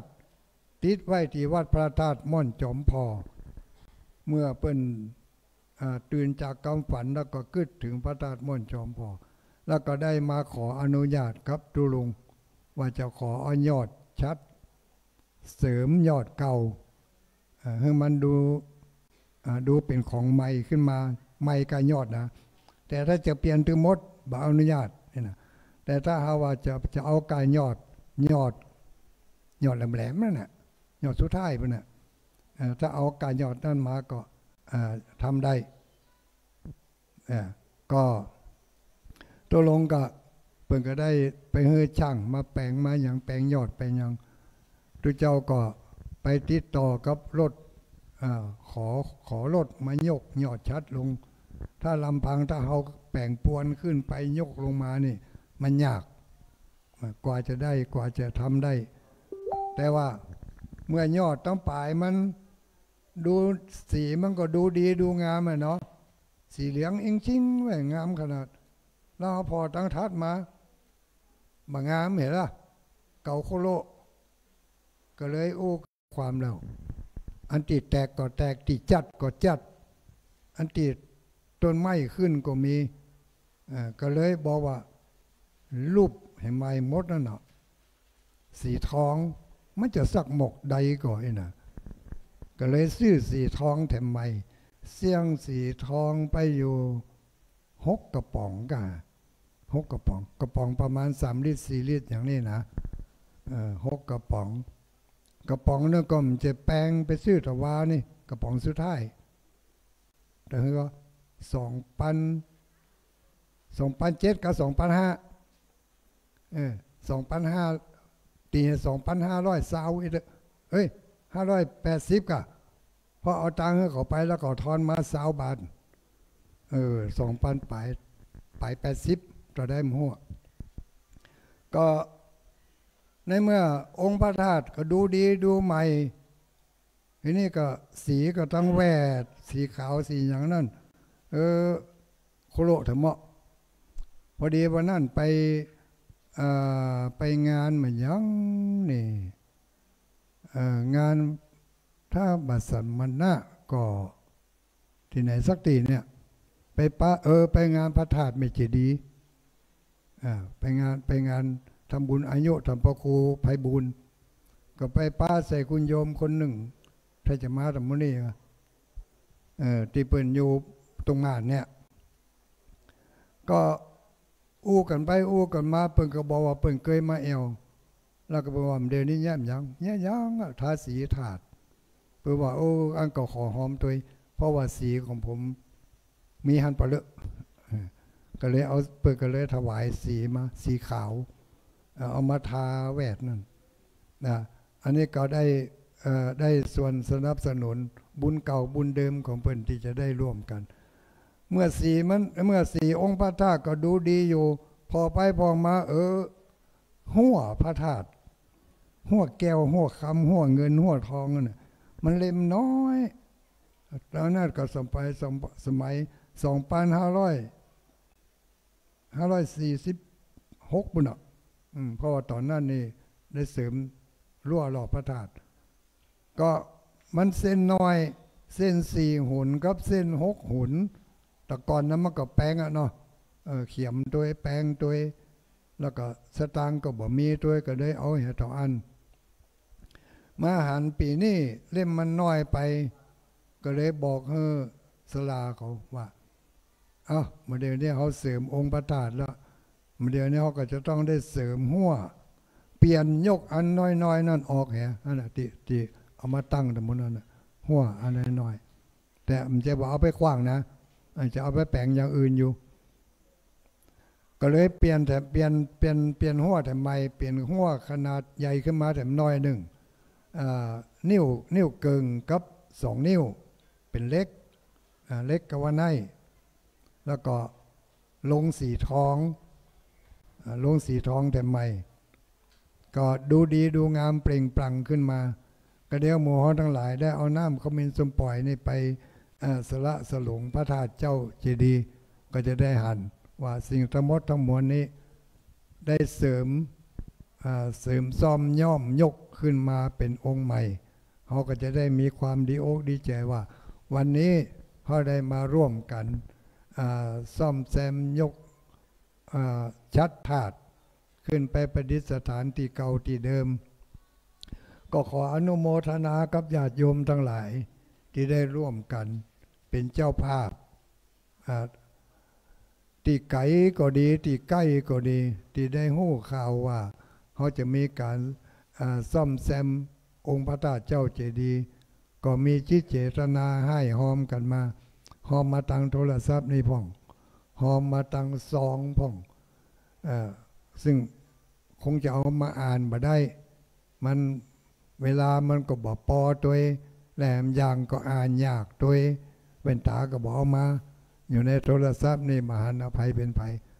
ขออนุโมทนาเนอที่หู้ข่าวก็ตั้งลำปางก็มีตั้งลำปูนตั้งเมืองพานแล้วก็ตั้งห้วยงูในแล้วก็ตั้งเมืองฝางตั้งเชียงใหม่สัมปทานหางดงอย่างปุ่นก็หลายเหมือนกันขออนุโมทนาเนอะเดี๋ยวนี้เปิดฟังอยู่นะญาติโยมเพราะว่าเดี๋ยวถ่ายทอดออกอากาศในวันนี้ตะกี้ไผ่ฟ้อนงามงามออกปุ่นเนาะแล้วก็ไอ้รถเคนที่เอาอย่างก็เอาไปโปรยทานนั่นน่ะเอาโปรยเป็นของที่ระลึกมันจะโปรยทานน่ะโปรยเหรียญที่ถ้าได้ไปแล้วก็เอาไปไหว้จะเอาใส่กรอบก็ได้เอาไปไหว้บนหิ้งบูชาก็ได้ของที่ระลึกของนี่ศักดิ์สิทธิ์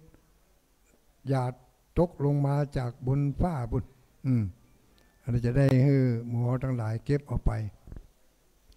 ขออนุโมทนาเนอะจะว่านักขึ้นไปแถมกับเวลาก็ไล่มาพอไม่ครัวปัดมือหยับนั่นนะขอบคุณธรรมพระคุณเจ้าทุกรูปทุกตนทุกองค์นะครับที่ได้มาร่วมกันในวันนี้ที่จริงวันนี้มันตรงกันหลายตีถ้าบัจจะอ่านแล้วก็จะต้องทุกเจ้าจะต้องนักกว่านี้ทุกตำบลน่ะมีสงฆ์น้ำพระธาตุเหมือนกันหมดทุกตำบลขออนุโมทนาเข้าห่อโรงทานเข้าโรงทานน้ำโรงทานน้ำใจที่ได้มาร่วมกันในวันนี้ร่วมแรงร่วมใจกันขออนุโมทนาทุกคนทุกท่านจากนี้ไปเขาจะได้ป้ากันทำกรรมหนึ่งวันที่อย่างจำได้ก็ระยะใกล้ๆนี่วันที่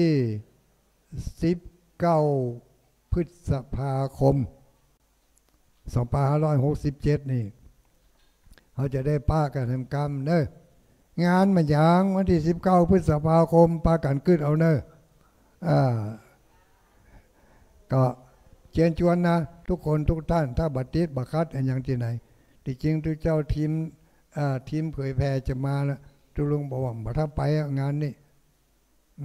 มันคนบันนักคนบัหลายงานของเฮามันหู้อยู่เพราะว่ามันจนกันหลายตีหลายตังก็บ่ได้นิมนต์เปิ้นวันที่19ก็เหมือนกันก็จะบ่ได้นิมนต์เป็นกรณีพิเศษแล้วแต่เมตตาไผเปิ้นจะมาก็บ่มาก็เอาความสะดวกของเปิ้นว่าวันนั้นก็ไปตกลงกันละวันขอประชาสัมพันธ์วันที่8 เมษายนจะมีการกรวะดำหัวครูบาอาจารย์พระนักเผยแพร่และไปทำบุญอายุวัฒนมงคลของท่านเจ้าคณะอำเภอวังเหนือธรรมหานพดลในวันที่อย่างธรรมหาลืมละ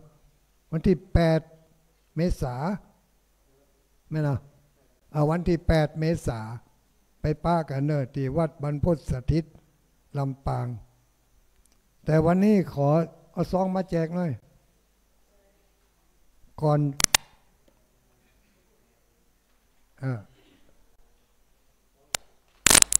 ซองเอาแจกกันไปเด้อเอาแจกกันไปไม่ต้องกำไว้คนเดียวเนอะที่โรงเรียนบ้างปางอายวิทยาปางอายห้วยจมพูมันจะมีการทำบุญเกี่ยวกับผ้าป่าศิษย์เก่าตุลุงเป็นศิษย์เก่าโรงเรียนบ้านปางอายก็เลยขอเอาบุญมาแบ่งมาปั่นกันจนจะทอดผ้าป่าคืนสู่เหย้าเนอะร่วมกันเอาไว้ให้นะมันต้องเอามาหอมเถอะรับพรจากทุกเจ้าเนอะ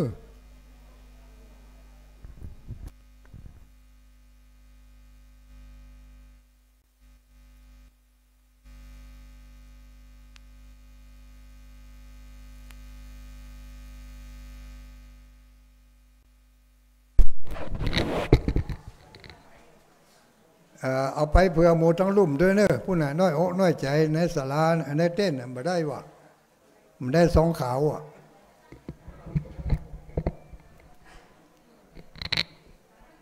ยะถาวาริวหาปุราปาริปุเรนติสาการังเอวเมวะอิโตตินังเปตานังอุปกปติอิจิตังปฏิตังตุมหังกิปะเมวะสมิจตุสัพเพปุเรนตุสังคปาจันโทปนาราโสยถามณิโชติราโส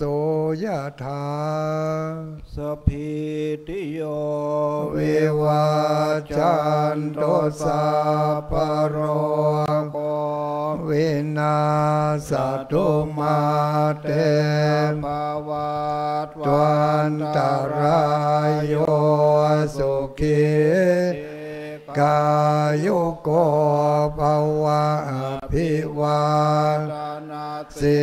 เลสเนจังทาปัจจายโนจัตตารโอธรรมาวัฏฐานติอายุโนสุขังภาลังปะ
ขีตาโหตุทุกขาปามุนจันตุสัพเพปิสาสัพเพยักขาสัพเพเปตาสุขีตา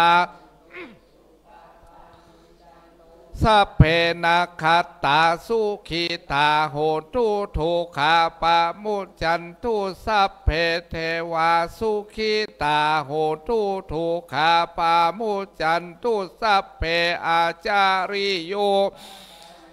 สุขีตาโหตุทุกขาปามุจจันตุสัพพะสัมปัตติดังชามิชันตุโอวันตาหลวงพร้อมกันเด้อวันตาพระธาตุแล้วก็หลวดวันตาครูบาอาจารย์เจ้าทั้งหลายวันตาเมพุทธังสัพพะเมโทสังฆามัทธาเมพันเทวันตามิธัมมังสัพพะเมโทสังฆามัทธาเมวันทามิสังฆังสัพพังเมโทสังฆามัทธาเมพันเตวันทามิคาลุอุปชายาจาริเยสัพพังเมโทสังฆามัทธาเมพันเตวันทามิกัมมัทธานังสัพพังเมโทสังฆามัทธาเมพันเตวันทามิอาราเมพัทธาสีมายังสัพพังเมโทสังฆามัทธาเมพันเตวันตามิเจติยังสัพพังสัพพัทธาเนสุปาติทิตาสาลีลาธาตุมหาโพธิงพุทธาลูปังสักการังสัทธานาคาโลเกเทวาโลเกชัมมาโลเปชัมพูทิเปลังกาทิเปสาลีลาธาตุโยเกสาธาตุโยอาราหันสาธาตุโยเจติยังคันธาภูติงจตุราเสติสังหเสธรรมขันเทสัพเพสังปาทาเจติยังอาหังวันตามิสัพพะโส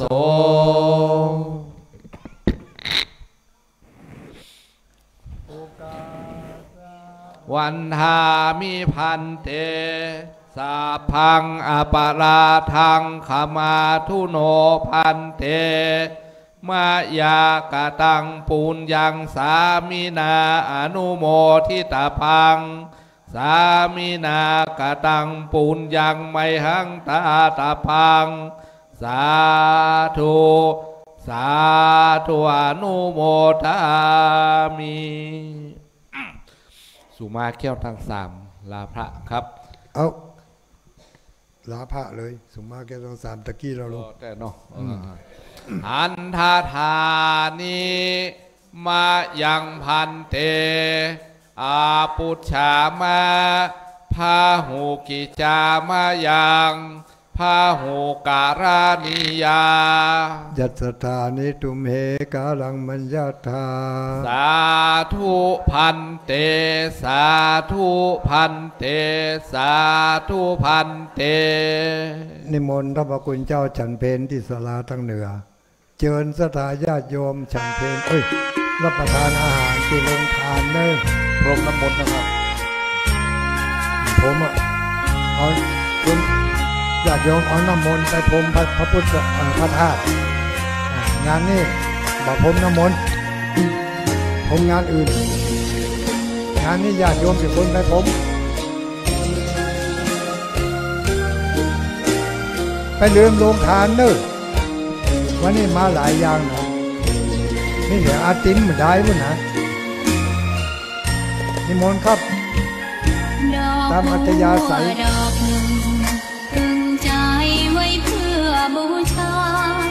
แด่องค์พระศาสดาสัมมาสัมพุทธเจ้ามีความงามเงียบไม่เปรียบเทียบเขาเทียบเราใครมองไม่งามช่างเขาแต่เจ้าก็คือดอกบัวด้วยความสัตย์ซื่อยึดถือความดีเป็นหลักใคร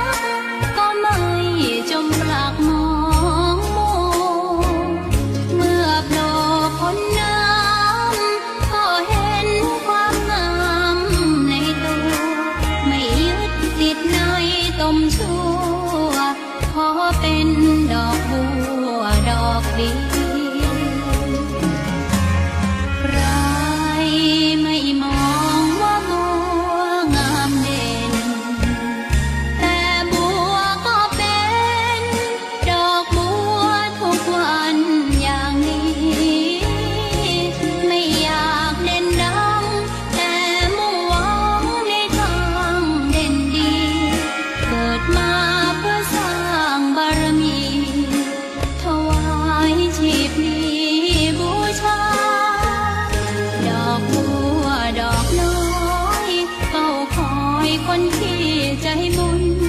มาออกเอื้อเกื้อกูลรู้ค่า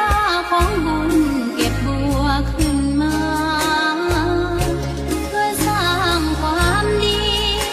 และเสริมบารมีดังว่าใช้ดอกบัวนี้บูชาพระสัมมาสัมพุทธ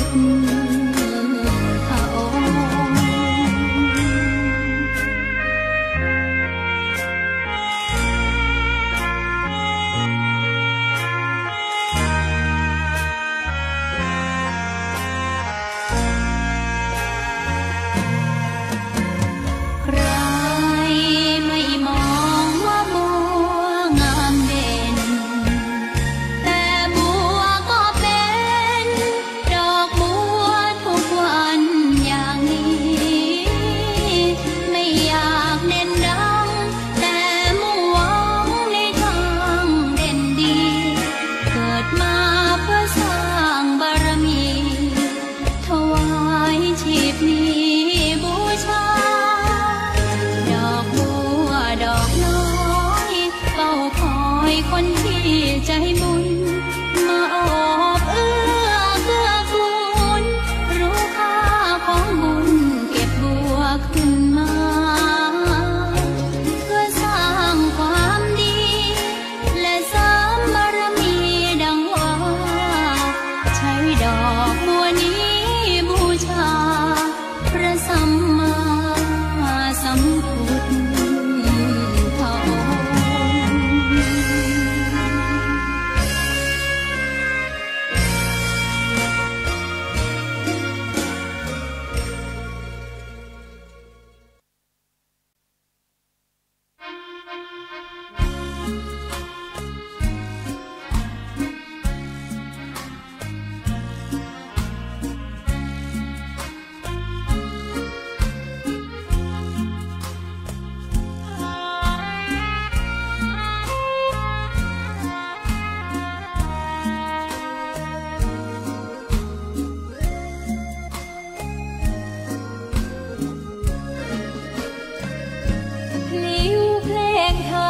ถูกถ้อยคำเข้าถึงจิตใจฟังรายการวิทยุเสียงใสส่งถึงใจไปสู่ปลายนาสารธรรมน้อมนำมองพระศาสดาบอกผู้คนทั่วลาหันมาเข้าวัดฟังธรรมคลื่นเสียงนี้เป็นคลื่นธรรมะจากใจส่งถึงบ้านไกลบ้านไกลฟังได้สุขใจล้ำยามดึกดื่นค่ำคืนมีงานต้องทำเป็นคลื่นสารธรรมเน้นย้ำธรรมะเพื่อนใจเสียงคลื่นธรรมบอกหลักธรรมให้คลายความเหงาฟังเสียงธรรมะเบาเบาบอกเล่าถึงคนบ้านไกลสื่อธรรมะบอกลดละระหว่างหัวใจสื่อไปถึงสวงในเข้าใจหลักธรรมหลักดีลิ้วเพลงธรรมผูกสัมพันธ์จิตใจร่าเริงฟังสาระธรรมะบันเทิงรื่นเริงในชีวิตยามวันว่างเดินทางไปเยี่ยมสถานีนัดพบกันน้องพี่วันนี้วันดีวันเสาร์สวดมนต์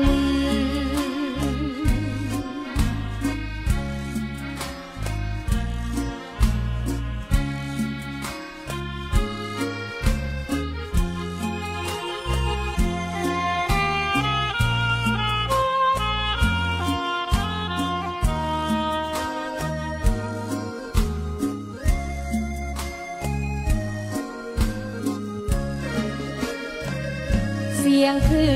นธรรม บอกหลักธรรมให้คลายความเหงาฟังเสียงธรรมะเบาเบาบอกเล่าถึงคนบ้านไกลสื่อธรรมะบอกลดละระหว่างด้วยใจสื่อไปถึงสวงในเข้าใจหลักธรรมหลักดีลิ้วเพลงธรรมถูกสัมพันธ์จิตใจร่าเริงฟังสาระธรรมะบันเทิงรื่นเริงในชีวิตยามวันว่างเดินทางไปเยี่ยมสถานีนัดพบกันน้องพี่วันนี้วันดีวันเสาร์สวดมนต์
ถึงจิตใจ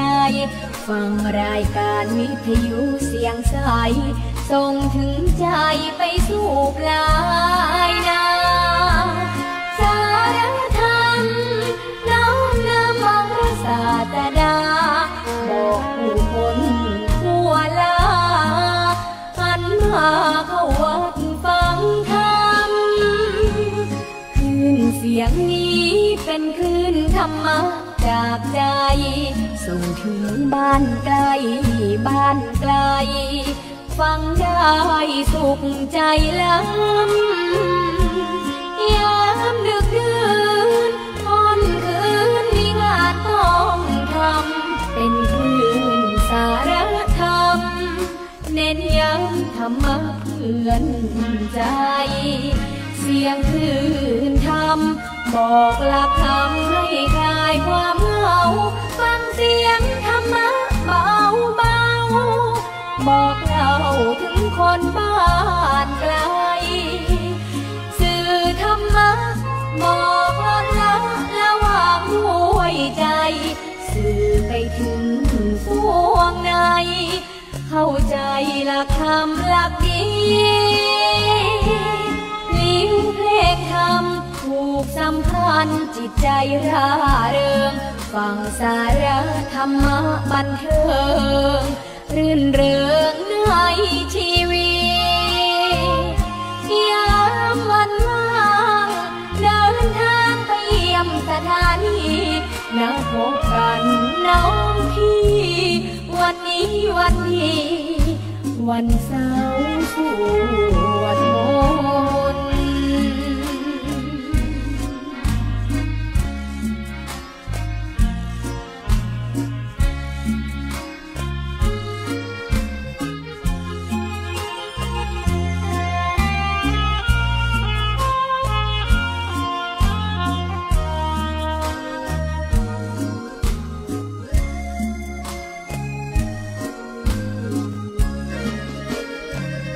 เสียงคลื่นธรรมบอกหลักธรรมให้คลายความเหงาฟังเสียงธรรมะเบาเบาบอกเล่าถึงคนบ้านไกลสื่อธรรมะบอกลดละระหว่างหัวใจสื่อไปถึงสวงในเข้าใจหลักธรรมหลักดีลิ้วเพลงธรรมผูกสัมพันธ์จิตใจร่าเริงฟังสาระธรรมะบันเทิงรื่นเริงในชีวิตยามวันว่างเดินทางไปเยี่ยมสถานีนัดพบกันน้องพี่วันนี้วันดีวันเสาร์สวดมนต์